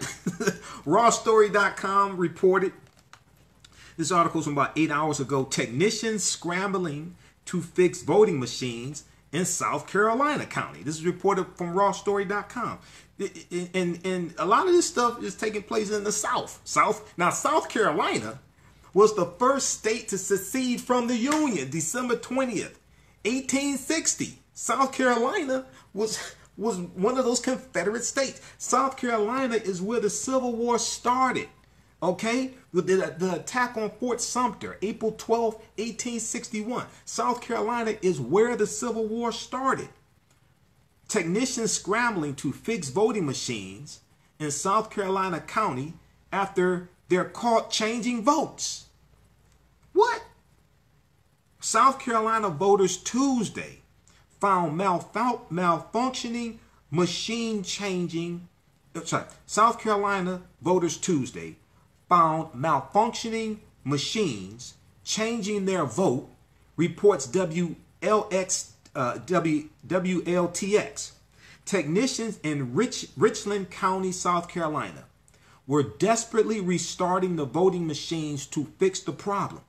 According to WLXTX, upwards of 30 technicians are working to fix the machines after voters noticed that their votes were swapped out for the opposing political party. Other malfunctions with cords and non-functioning outlets also made voting difficult. You think? People with poll problems in South Carolina are instructed to call 803. They're instructed to call 803-576-2238. 803-576-2238. Okay, that's in South Carolina. Now you can also call the national number that I gave out, 1-866-OUR-VOTE, OUR, 1-866-OUR-VOTE. Now South Carolina polls are open until 7 p.m. There are a number of key races at stake, including the race for governor and the state House of Representatives. Okay, this is, I mean, that's just crazy. And they don't have an update to the story. I'm going to pull up the article from WLTX and see if they have a story, see if they have a video of the story. That's channel 19, the CBS affiliate there. Richland County says review your ballots after voting issues reported. Okay, let's see if we can get this video to play here, because I want you to hear this. Anybody here in South Carolina watching?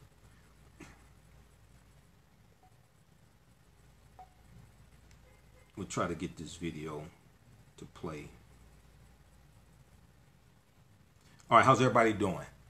And if you like this type of information, hey, you can help support the African History Network, paypal.me/the AHN show. We'll post a link when we're done. It's also in the description here of the broadcast. paypal.me/the AHN show. And that helps us to keep doing the broadcast, stay on the air, keep doing the research. Okay. Richland County election officials say the issues are a symptom of aging voting equipment. I understand that, but you knew the equipment was old. You didn't just find out the day the equipment was old. Election officials are reminding all voters to carefully look over their review screen before casting their final ballot. This comes after WLTX Channel 19 News received several reports of malfunctioning voting machines in Richland County, South Carolina. Voters are reporting the final voting submission page did not reflect their intended vote, saying their vote flipped. Their vote flipped. Let me see if I can get this video to play.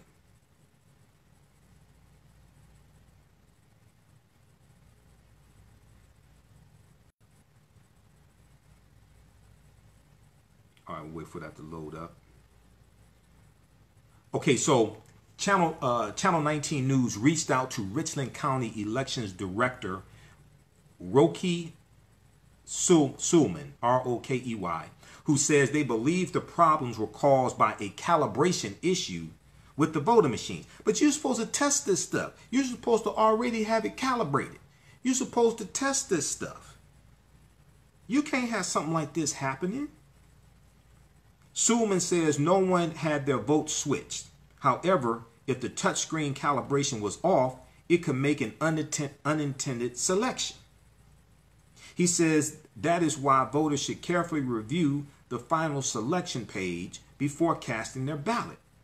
But you're supposed to have it properly calibrated before they cast their ballot. Now, this is not the first time election issues were reported in Richland County. 2 weeks ago, officials said an electronic issue required all personal electronic ballot cards to be replaced. After this problem, Director Suleman said the issues were another symptom of aging voting equipment. Okay, so he went on to say, quote, whereas the equipment gets older, we're going to start seeing more mechanical issues, more hardware issues, some more software issues. That's why it's really important that we try to transition to new voting equipment as quickly as possible, end quote, okay? And he said this on October 22nd. Now, personally, I think they need to get rid of the voting machines and go back to paper ballots. And you feed the paper ballot into the scanning machine. That's what I think needs to happen. Now, Suleman said he hopes there is new voting infrastructure in place before the next general election in 2020. Technicians tell News 19 WLTX that it is typical for voting machines to get recalibrated 2 or 3 times on election day. He said they often choose to recalibrate the machines before each rush around 7 a.m., noon, 12 noon, and 5 p.m. However, they say higher than normal voter turnout caused them to have to recalibrate earlier than normal. But if you were just dealing with paper ballots and you didn't have to vote by machine, you wouldn't have to worry about recalibration. Now, State Election Commissioner Chris Whitmire says he is not aware of any calibration issues within Richland County. Whitmire says it is very common for voters to make unintended selections. Quote, touchscreens can also lose proper calibration, end quote, Whitmire said. He said, however, this is usually a matter of millimeters, so that if you touch near the edge of one candidate, it could highlight and check the adjoining candidate, end quote. Okay. Now, News 19 received calls from voters from at least 3 Richland County voting precincts where the issues were reported. Election officials stress that all voters should be careful when making selections and review their summary page before casting their final ballot. If there is a problem, officials say you could contact the poll manager at your precinct immediately. Outside of calibration problems, Suleman says there were malfunctions with flashcards, power cords, and non-functioning outlets. You're supposed to check all the damn outlets in the precinct. You're supposed to check all the outlets. This stuff's supposed to be set up. You're supposed to check all that stuff. Even if for some reason you can't get the voting machines there the day before, somebody should go there the day before and check all the outlets to make sure all the outlets work.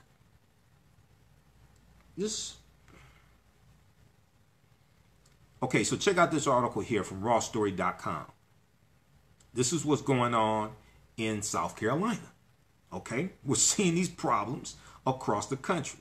Technicians scrambling to fix voting machines in South Carolina County after they're caught changing votes. Okay. Now the commissioner said, okay, it may not be something surreptitious with the votes being changed because the voting machine can be sensitive, but still you gotta, you have to be careful here. All right, and then I'm looking through the articles I have bookmarked here. That video wouldn't play, so you can check that out. How's everybody doing? There's one other article I was looking at. So there was one, oh yeah, here's one. This is from Detroit, WXYZ Channel 7 in Detroit. This dealt with voters being turned away this morning because the damn polling place wasn't open. I mean, they weren't ready to receive people, 7 a.m. They weren't ready, okay? Share this broadcast on your Facebook page. Post your comments here. How's everybody doing? You have Juanita. She said, I'm teed off with these games. That's how I'm doing. Now, if you're running the problems, call 866-OUR-VOTE, O-U-R, 866-OUR-VOTE, O-U-R, okay?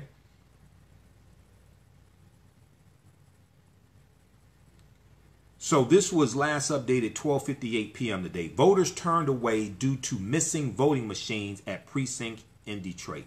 Voters turned away due to missing voting machines in precinct in Detroit. This is from WXYZ.com, Channel 7 here in Detroit. Now, at all schools for this to take place, this took place at Martin Luther King Jr. High School in Detroit. And we know Dr. King helped fight for the right to vote in Selma, Alabama. Okay, Selma, Alabama was ground zero for the fight for the Voting Rights Act. Okay, voters arrived shortly after polls opened ready to vote at Martin Luther King Jr. High School here in Detroit. And that's right where I live. I don't vote there. That's right where I live, though. However, they were shocked to find out that the precinct was not prepared. They had no voting machines. Okay, now that's Janice Winfrey. Janice Winfrey is the city clerk here in Detroit. That's her responsibility. Simply put, some voters were turned away while others were unable to vote for an hour and a half. Chris Morris said he showed up to find a voter. He showed up to find election workers struggling to find a voting machine. Officials said there was a miscommunication about where the machine was located in the school. You're supposed to meet the night before and map out where all this stuff's supposed to be. Okay? Officials said there was a miscommunication about where the machine was located in the school. After learning it was in a locked closet, workers said they were left with no key to open the goddamn door. What the heck? Come on. Come on. Voters said they were initially told to go to the precinct across the street. However, that was incorrect information. The delay left avid voters like Cherie Walton outraged. You should be. Cherie Walton said, I take it very seriously. Someone died, so I would have the right to vote. Now, around 8:30 a.m., workers finally had the machine up and running. So when they talk about machine, they're talking about the scanning machine. This is in Detroit, and it may be the same way for all of Michigan, but I know specifically in Detroit, as I said earlier, we use paper ballots. We fill in the oval on the paper ballot, then we feed all of the paper ballots into one scanning machine that records the vote. We don't have the touch screens here in Detroit, and it's probably that same way for Michigan. Okay, so when they talk about the machine and they're referring to it as one machine, that's what they're talking about, the scanning machine. Okay, so officials said there was a miscommunication about where the machine was located in the school. Okay, so voters say they were initially told to go across the street to the precinct across the street, but that was incorrect information. Now, around 8:30 a.m., workers finally had the machine up and running. Some who waited were worried about others that may have missed out on the opportunity. You think? I mean, that's just ridiculous. Okay, let's see if we can get this video playing here.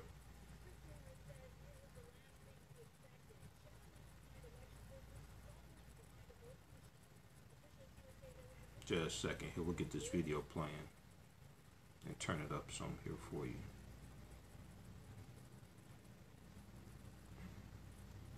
It was playing, now it's freezing up. I wanted you to hear this. What the hell? Come on.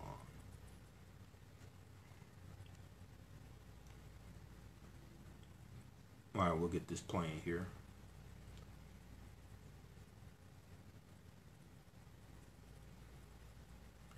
Okay, who we have? Juanita replying to Carl. She said, yeah, he played that one for us.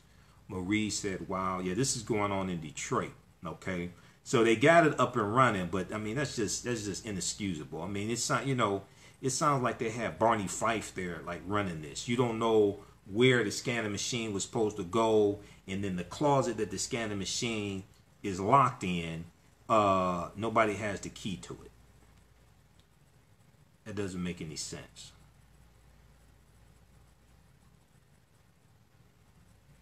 All right, and now this is frozen. Okay, who else we have here? So Marie.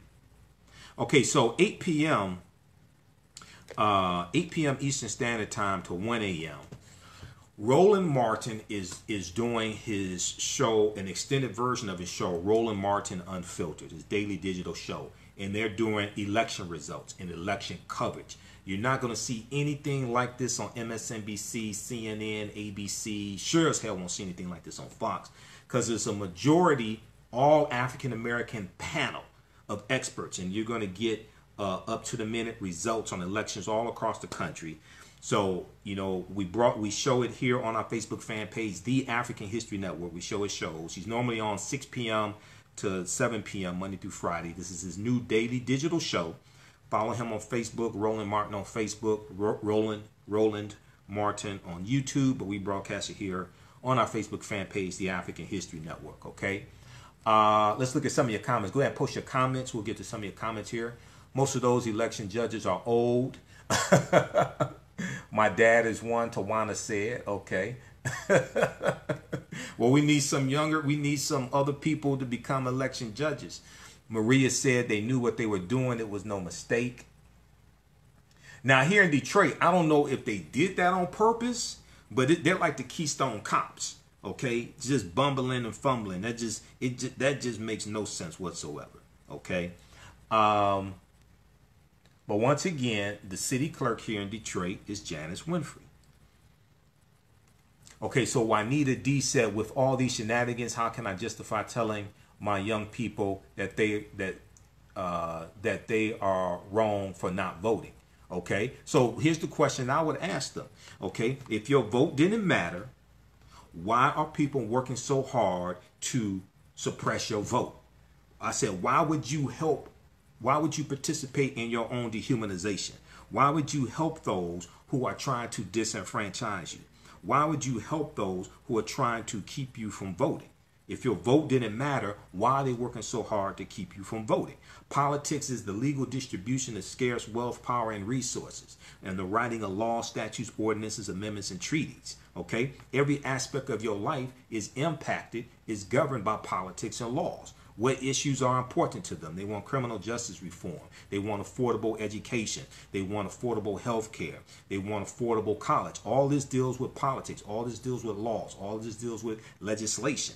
So I would ask them, why are you helping those who are trying to suppress your vote, trying to dehumanize you? Why are you participating in that? Why are you helping them carry that out? Okay? I would ask them, what issues are important to you? Every issue that we are concerned about, politics is involved in that some way. Okay, and I get on people who call in the radio shows every day complaining about politicians, because when it comes time to vote them out of office and fire them, a lot of people don't do that. But even the radio station that they call into, the radio station is governed by the Federal Communications Commission, which is a government entity. That's politics. That's politics. The people, there are 5 people on the Federal Communications Commission. They're nominated by the president. And then you just saw that the Federal Communications Commission, which is 3-2 Republicans under Trump, you see they just rescinded, they just reversed President Obama's initiative on net neutrality to keep the internet open and to govern it as a utility. And now, because they reversed that, now what internet providers can do, like Comcast and AT&T, if they want to, they can slow down access to websites like AfricanHistoryNetwork.com or slow down access to websites like DTR360 Books, which is one of our advertisers, okay, and not slow down access to websites like Amazon.com, which is a competitor. This is net neutrality. This deals with politics. This deals with law. This deals with legislation. So a lot of people don't understand how politics impacts every aspect of their life. So when we talk to millennials, and unfortunately a lot of them don't understand politics, this is something you can download right from cbc.house.gov. This is from the Congressional Black Caucus, cbc.house.gov. And this is called, What Did Trump Do? What did Trump do? The first 100 days stay woke hashtag list. My copy's a little beat up. I downloaded this and then I took it to a printer and got it printed up. Okay. So what this does is, this is good to talk to millennials and young people about. All right. So this deals with the first 100 days of Trump's administration. Most people have never seen this before. Okay. Now I deal with this in my lectures. I talk about this on my show. So I don't know what to tell you. Okay, cbc.house.gov. And it goes through and it looks at actions that Trump took in his first 100 days. It looks at nominations and, God damn, a total of 700 voting machines in Fulton County can't be used today. WSB TV, this was posted 2 hours ago. I'll get back to the other article. Man, this is in Georgia. God damn. Okay, so this deals with 100 things Trump did in his first 100 days. Cabinet nominations, policies, things like this. And it shows how it negatively impacted the African-American community. They deal with crime, criminal justice and reform, divisive and tone-deaf rhetoric, economic development, education, environment and environmental justice, ethics, credibility, transparency in Russia, financial disclosure, healthcare, homeland security, housing and home ownership, immigration, increasing STEM diversity, science, technology, engineering, and math, international affairs, LGBT issues, retirement, voting rights, women, children, and seniors, workers, and trade. Okay, they lay all this stuff out. This is from the Congressional Black Caucus. What does the CBC do? This is one of the things. Okay, cbc.house.gov. Check this out. We'll go through, look at a few of these. This is something you can share with young people to show them how politics impacts them. Okay? And I'll just give you a few examples, and I'm going to go to this article here. Let's look at crime and justice reform. Attorney General Jefferson Beauregard Sessions III announced that the Department of Justice was ending the National Commission on Forensic Science, a commission designed to bring higher scientific standards to forensic techniques to ensure that the people who actually committed the crime are convicted. Now, I deal with this in my lecture called African American Resistance in the Era of Donald Trump. Voter suppression, reparations, and how elections have consequences. I deal with this issue right here because this was a commission that President Obama created. And people have not studied the policies under President Obama. And this commission was created because African Americans, when you look at death row inmates, about 50% of them are African Americans, even though we make up 14% of the U.S. population. Okay, this commission was created with experts in all different fields of law enforcement, forensics, and things like this, to make sure that people were not convicted of crimes that they did not commit based upon faulty science. President Obama created this commission. Jeff Sessions, when he became Attorney General, said it was not needed and disbanded the commission. On February 28th, 2017, in his first public speech as Attorney General, Jeff Sessions said the Department of Justice will pull back from using its legal authority to monitor police departments responsible for repeated instances of police misconduct and abuses. By backing away from that legal commitment, first enacted into law by Representative John Conyers as part of the 1994 crime reform legislation. John Conyers from Detroit. Jeff Sessions sent a signal to the African American community that the police misconduct laws will not be equally and fully enforced. But I thought elections didn't have consequences. I thought it didn't matter who you voted for. I warned people what would happen if this fool got in office. I told people what would happen. And what most people don't know is that African Americans had the power, we had the votes to stop this fool. Trump won Michigan, Wisconsin, and Pennsylvania, the 3 battleground states, by only 78,000 votes. How many African Americans were registered to vote in the 2016 election? Who can tell me? How many African Americans were registered to vote in the 2016 election? Who can tell me? Because in my last video, I told you how many. On May 8th, 2017, Attorney Jefferson Beauregard Sessions III indicated in a memo that he will issue additional guidance to federal prosecutors concerning charging for all criminal cases. This is concerning because it may indicate a departure from Obama-era Department of Justice policies that were, one, designed to give greater latitude to prosecutors in making charging decisions that are appropriate under the circumstances of each case, to give them more discretion, okay? To not, because under Attorney General Eric Holder, the Smart on Crime Directive 2013, they backed off of, the Department of Justice backed off of seeking the longest, harshest sentences for low-level drug offenders, low-level nonviolent drug offenders. Jeff Sessions reversed that. Number 2, set forth a series of policies concerning charging, plea agreements, sentencing advocacy, and recidivist enhancements, which are designed to limit application of unfair, one-size-fits-all, mandatory minimum penalties. Okay, this is concerning because it may indicate a part. Yeah, Jeff Sessions backed away from all of that.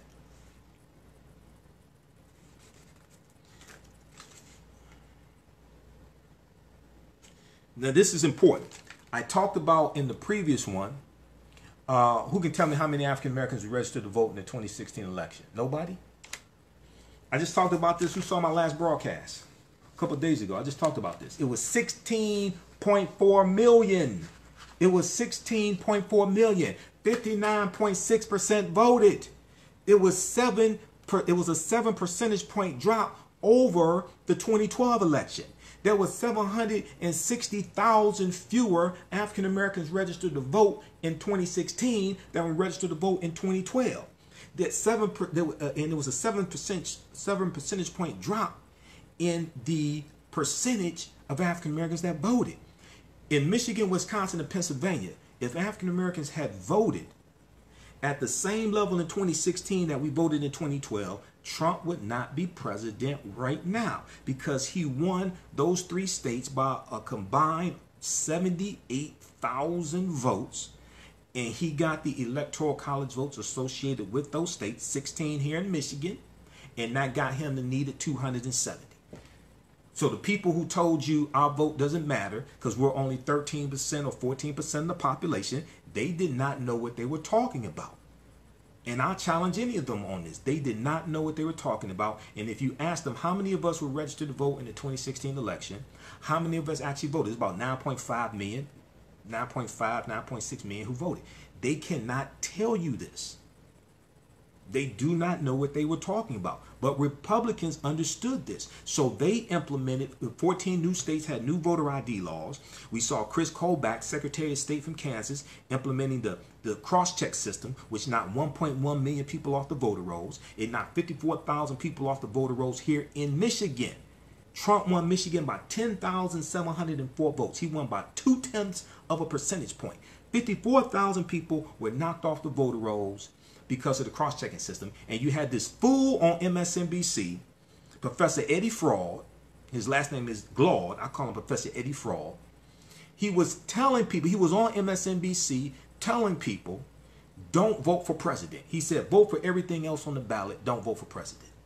Because he ain't like Hillary Clinton or Donald Trump. I said, this ain't about personality. You're not taking them to the prom. You're not asking them to marry them. This is about policy. Okay? And if you actually study the policies from the Obama administration, even though President Obama was not on the ballot, his policies were on the ballot. Now, this document that most people don't even know exists, because I listen to what people say, I can tell what they haven't read. This is called Progress of the African American Community during the Obama administration. This breaks down policies from the Obama administration and how they positively impacted the African American community. These policies were at risk of being reversed. These policies were on the ballot even though Obama's name wasn't. People didn't understand this. Okay? I had stuff here people haven't read. Like this here. This is from the Congressional Black Caucus. March of 2018. This is the 125-page agenda that the Congressional Black Caucus presented to Donald Trump. It's called We Have a Lot to Lose, Solutions to Advance Families in the 21st Century. Not only do they lay out the issues pertaining to our community, the first thing they do on page 8 is they lay out some history, African American history, okay, to show how we got into this predicament, all right? And they even say slave patrols and night watches, precursors to modern day police departments, were established to control slaves. So they lay out history. They deal with slavery. They deal with Reconstruction. They deal with the Great Migration, the Great Depression, the New Deal. During the Great Depression, President Roosevelt, the New Deal, you're gonna have African Americans switching over to the Democratic Party, as I talked about Sunday night on my radio show, and that we broadcasted here on Facebook Live for that. They switched over to the Democratic Party from the Republican Party because they were being pushed out of the Republican Party because of the Lily White movement led by Herbert Hoover in 1928. And this was an initiative to ignore civil rights, ignore issues pertaining to African Americans who were moving into northern cities because of the Great Migration, and to attract Southern Republicans to win the presidency in 1928. This is the Lily White movement. They wanted to make the Republican Party lily white. So African Americans start leaving the Republican Party to the Democratic Party because in many cases the Democratic Party became more receptive to them and was dealing more with their issues. Okay, so this deals with the New Deal. This deals with World War II. Then it goes to the Jim Crow era. This lays out all this history. Then deals with the Civil Rights Movement, starting with the Brown versus Board of Education, 1954. Okay. And then they lay out issues with dealing with healthcare, workforce, things like this, criminal justice reform, etc. Then in the back, then they lay out legislation to address all of these problems. They lay out legislation and they give you the name of the bills, etc. They lay out legislation to address all these problems. This is the 125-page agenda. Now, I'm not saying this is the end all be all. I'm not saying this is the only agenda, but I guarantee you, if you read this, there are policies in here that every African American organization all across the country can use to incorporate into their platform, into their own agenda, to push this agenda to elected officials at the city, county, state, and national level, to push issues that pertain to the African American community and get these policies in place that address our issues. Okay, you can download this once again, cbc.house.gov, cbc.house.gov. Now this doesn't mean you can't use strategies from Dr. Claude Anderson and things like this, but these are policies drafted by lawmakers that need support to be implemented. Okay, so this is something you can download. cbc.house.gov. We have a lot to lose. Solutions to advance black families in the 21st century. This is from the Congressional Black Caucus. You don't have to like the Congressional Black Caucus. This ain't a popularity contest. To hell with that. Once again, this is dealing with policy. This is dealing with laws. Okay, so back to this document here. I need to get this. This is beat up. It's been in my backpack a lot. It travels. I take this wherever I go. What did Trump do? First 100 days. Hashtag stay wokeness. All right. Now, have any of you all seen this stuff before? From anybody else? Have any of you all seen Progress of the African American Community in the Obama administration, which lays out policies from President Obama, shows how they positively impacted the African American community? Anybody seen this before? Where'd you get this from? Whitehouse.gov. Whitehouse.gov. Official website of the White House. Whitehouse.gov. Okay. Now, has anybody else shown you this type of information before? If we look at number 12 here, okay, Attorney General Jeff Sessions rescinded an Obama-era order to reduce the use of privately operated prisons. Now, I talk about this because that order was August of 2016 for President Obama, and he said they were not going to renew the usage of privatized prisons for federal prisoners. The use of privately operated prisons creates a financial incentive to lock up people, usually African American, Latino, and poor people. This was a policy of President Obama that was reversed under Donald Trump. And you thought elections didn't have consequences. In addition, in comparison to government-operated prisons, privately operated prisons are less safe and secure for both staff and inmates. Don't provide the same level of rehabilitative services like educational programs and job training because they want you to come back so they can keep making money off of you, which increases the likelihood that those who are released from prison will return to a life of crime. For privatized prisons, the incentive is not for you to leave and don't come back. The incentive is for them to keep you there as long as possible and for you to come back to make more money off of you. And these privatized prisons like Core Civic, which used to be called Corrections Corporation of America, they're the largest owner-operator of privatized prisons in the country. They are a publicly traded stock. They are traded on the New York Stock Exchange. Their stock exchange symbol is CXW. So the profit is not in rehabilitating you so you don't come back. The profit is keeping their beds full and keep having you come back. We'll keep a light open for you, like what was it, a Motel 6 or a Red Roof Inn? We'll keep a light on for you. You come on back. We want you to come back. Come back to Jamaica again and again. Okay.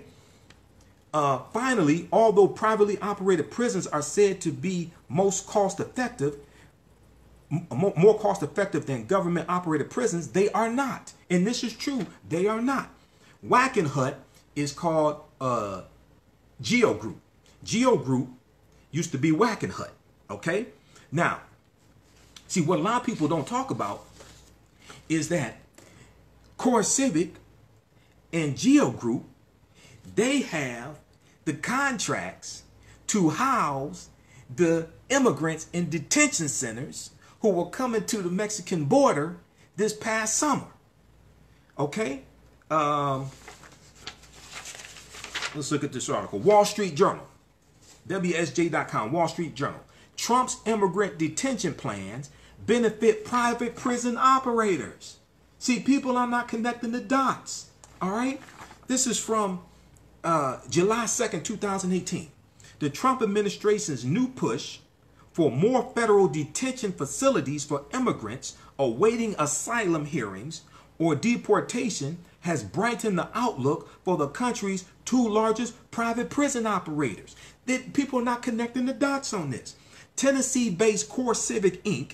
and Florida-based Geo Group, which used to be Wackenhut, as Renee just talked about, had already been helped by higher federal spending on immigration and customs enforcement. Now the Trump administration is seeking $2.8 billion in the 2019 budget year to increase the number of beds in immigrant detention centers to 52,000, 49,500 adult, 2,500 family beds from about 40,000 that existed at this time back in July, a spokeswoman said. Stock shares in both companies rose in June of 2018 after ICE, after ICE issued a notice that it may seek 15,000 new beds for families. And ICE officials said it made the request for information on potential facilities and providers, quote, in anticipation of the potential need to house a large number of family units, end quote. After Donald Trump ended his policy of separating children at the southern border. So far in 2018, as of July 2018, Geo Group shares were up 14%, while Core Civic shares had risen 4.8%. Okay? This is about the money. People are not connecting the dots. Now, what a lot of people don't know, and what I warned people about during the 2016 election, is that Core Civic and Geo Group, the two companies that got the most amount of money for these contracts, They donated almost $600,000 to Donald Trump's presidential election. March of 2016, Donald Trump was interviewed by Chris Matthews on MSNBC on Hardball. And Donald Trump, when he was running for president, March of 2016, he said that privatized prisons seem to save money and they seem to be more efficient. That's not true. But the two largest operators of privatized prisons, owner-operators, were financing his campaign. So now they're reaping the benefits of the rewards. All right? People are not following the money. New York Times, June 21st, 2018. The billion-dollar business of operating shelters for migrant children. People are not connecting the dots. New York Times, the billion-dollar business of operating shelters for migrant children. The business of housing, transporting, and watching over migrant children detained along the southwest border is not a multi-million-dollar business. It's a billion-dollar business. The nonprofit organization Southwest Key Programs has won at least $955 million in federal contracts since 2015 to run shelters and provide other services to immigrant children in federal custody. Its shelter for migrant boys at a former Walmart supercenter in South Texas has been the focus of nationwide scrutiny. But Southwest Key is but one player in the lucrative, secretive world of the migrant shelter business. About a dozen contractors operate more than 30 facilities in Texas alone. Let me repeat this. About a dozen contractors operate more than 30 facilities in Texas alone, with numerous others contracted for about 100 shelters in 16 other states. So people are not connecting the dots to the billions of dollars being made, right? Detaining immigrants and children and their families.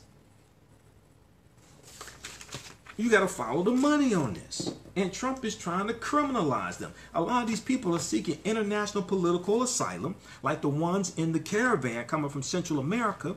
And Trump is trying to stoke racial fear, animosity, things like this. But what Trump won't tell you is that a lot of these people are fleeing conditions in Honduras, Guatemala, El Salvador. They're fleeing conditions that the U.S. government was involved in creating in the first place. How do we know? Vice.com, June 28, 2018. The violence Central American migrants are fleeing was stoked by the U.S. The violence Central American migrants are fleeing was stoked by the U.S. We're still dealing with the aftermath of atrocities committed by U.S. allies in Central America during the Cold War. We look at the U.S. involved in the 12-year Civil War in El Salvador. We look at the CIA in 1954 helped organize a military coup to overthrow Guatemala's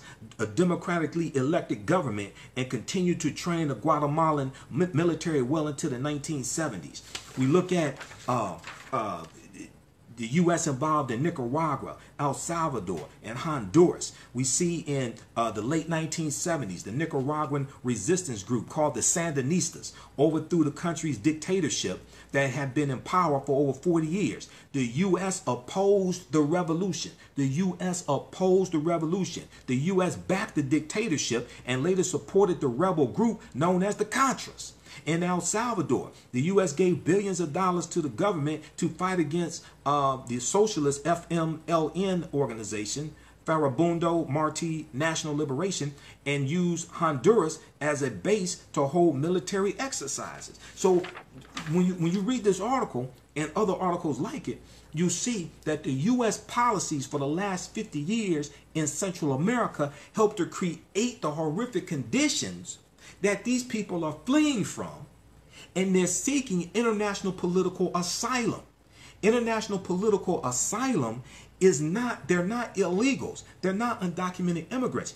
That is international law based upon law that the U.S. was involved in crafting in the first place. But Trump is trying to criminalize them, to stoke racial fears, to deal because many white people are fearing the browning of America, but they don't know the background history of this. It's like, wait a second, this is a case of the chickens coming home to roost. This is a case of U.S. involvement in other people's affairs coming back on them. This is what this is. And then Trump likes to talk about MS-13. But Trump doesn't tell you MS-13 started in Los Angeles, California, not Central America. That's where MS-13 started. Read this article. This breaks this down. The violent Central American migrants are fleeing was stoked by the U.S. Okay? June 28th, 2018, Vice.com. All right, so this all deals with history. This all deals with politics. This all deals with policies. Okay? All right. So, hey, if you like this type of information, and a lot of people haven't heard this type of information anywhere else, you can help support the African History Network. Visit our website, AfricanHistoryNetwork.com, AfricanHistoryNetwork.com. You can order our DVD lectures. You can donate to the African History Network. Click the yellow donate button. This takes a lot of work. It's a lot of research. This is me doing this. I host our radio show, the African History Network show, Sundays 9 p.m. to 11 p.m. Eastern Standard Time. So I do all the research for that, prepare the shows. If you want to advertise with the African History Network, you can advertise on the audio podcast of our broadcast, like this one here. We'll put this in audio podcast form. The show I did Sunday night. We take your 30-second and 60-second commercial. We put it into the audio podcast. You can send us a commercial you record, or we can record one for you. No additional charge. We're on 6 different podcast platforms. We're on iTunes, Blog Talk Radio, TuneIn.com, Castbox, Acast, and there's one other one, FM Player. And those are the 6 I know of. We reach each episode. We reach thousands of people across the country. Okay, with each episode. All right, we reach thousands of people across the country, and your first month is 50% off. First month is 50% off. We have a great deal. So for $100, you can for the month, you can. And we do the show every Sunday, so you at least get 4 episodes, and then we some of the other broadcasts I do throughout the week, 1 or 2 broadcasts, something like that. We'll put your commercials in those also. Email me at customerservice@AfricanHistoryNetwork.com. Customerservice@AfricanHistoryNetwork.com, because we can get you up and running today. All right, so this last story here, and then I got to get out of here. 8 p.m. Eastern Standard Time, we'll share the broadcast from Roland Martin. He's going to do 5-hour election coverage, 8 p.m. to 1 p.m. Eastern, 1 a.m. Eastern Standard Time. You don't want to miss that. Fulton County using 700 fewer voting machines. Here's why. It's Fulton County, Georgia. Okay, this was updated 5:12 p.m. Today from WSB TV Channel 2. Long lines. And I'll see if there's a video here also. Okay. Long lines are being reported across Metro Atlanta as Georgians head to the polls to cast their votes. Now, Kim Kardashian broke the internet, but Stacey Abrams, she's breaking the whole election system. Okay. The long lines are due to high voter turnout, but in Fulton County, they're also because the county is using fewer voting machines. Channel 2 investigative reporter Aaron Diamond, and thanks Tawana for posting that. No, customer service at AfricanHistoryNetwork.com, not AHN.com. You have to spell out the word. Customer service at AfricanHistoryNetwork.com, and we'll post the I'll post the links here when we're done also. Channel 2 investigative reporter Aaron Diamond has learned that 700 voting machines in Fulton County remain sequestered due to a pending ballot lawsuit. Diamond said the county has about 2,000 machines in use and is down to 40 spare machines. Okay, extra machines. Man, this is crazy.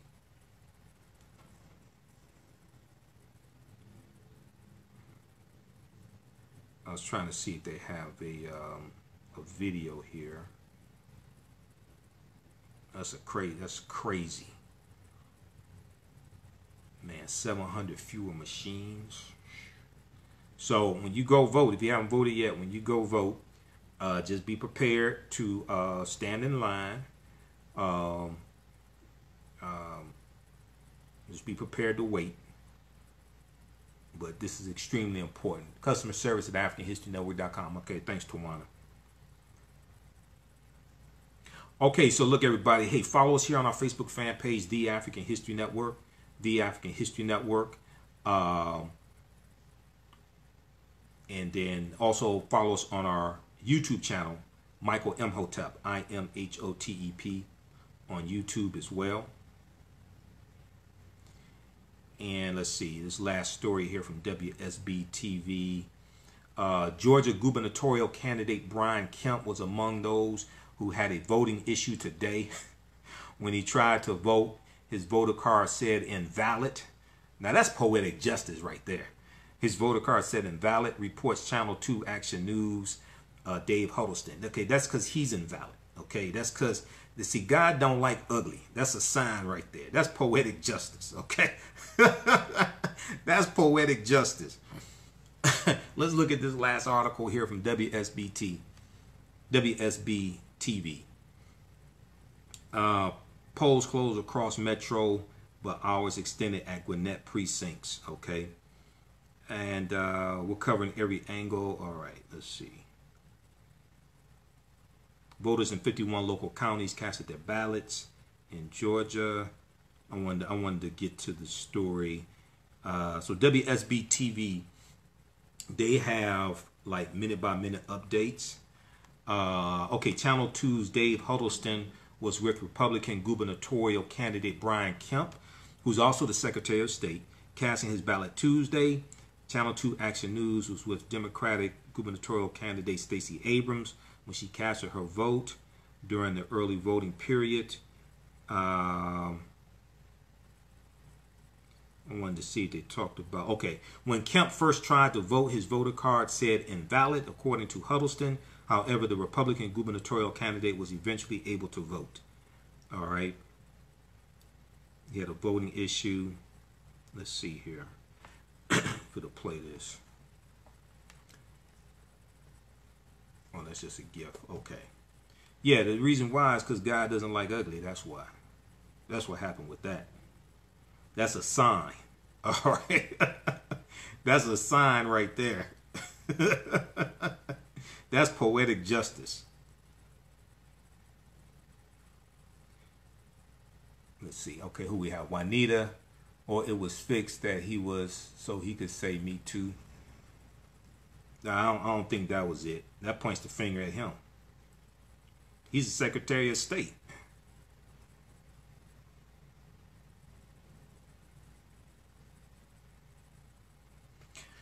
Okay. All right, guys. Look, we're going to get out of here. Be sure to support the African History Network. Hey, remember the African History Network. We focus on educating, empowering, and inspiring people of African descent throughout the diaspora and around the world. Because right now, it corrects wrong behavior. Be sure to vote if you haven't done so already. Listen to the African History Network show Sundays, 9 p.m. to 11 p.m. Eastern Standard Time on 9:10 a.m. The Superstation WFDF. You can listen to the audio podcast of our shows at AfricanHistoryNetwork.com. We have almost 900 there. Right on the homepage, click on the link, listen to podcasts. Remember, right now, it's corrects wrong behavior. It's not over till we win. Wakanda forever. We'll talk to you next time. Peace.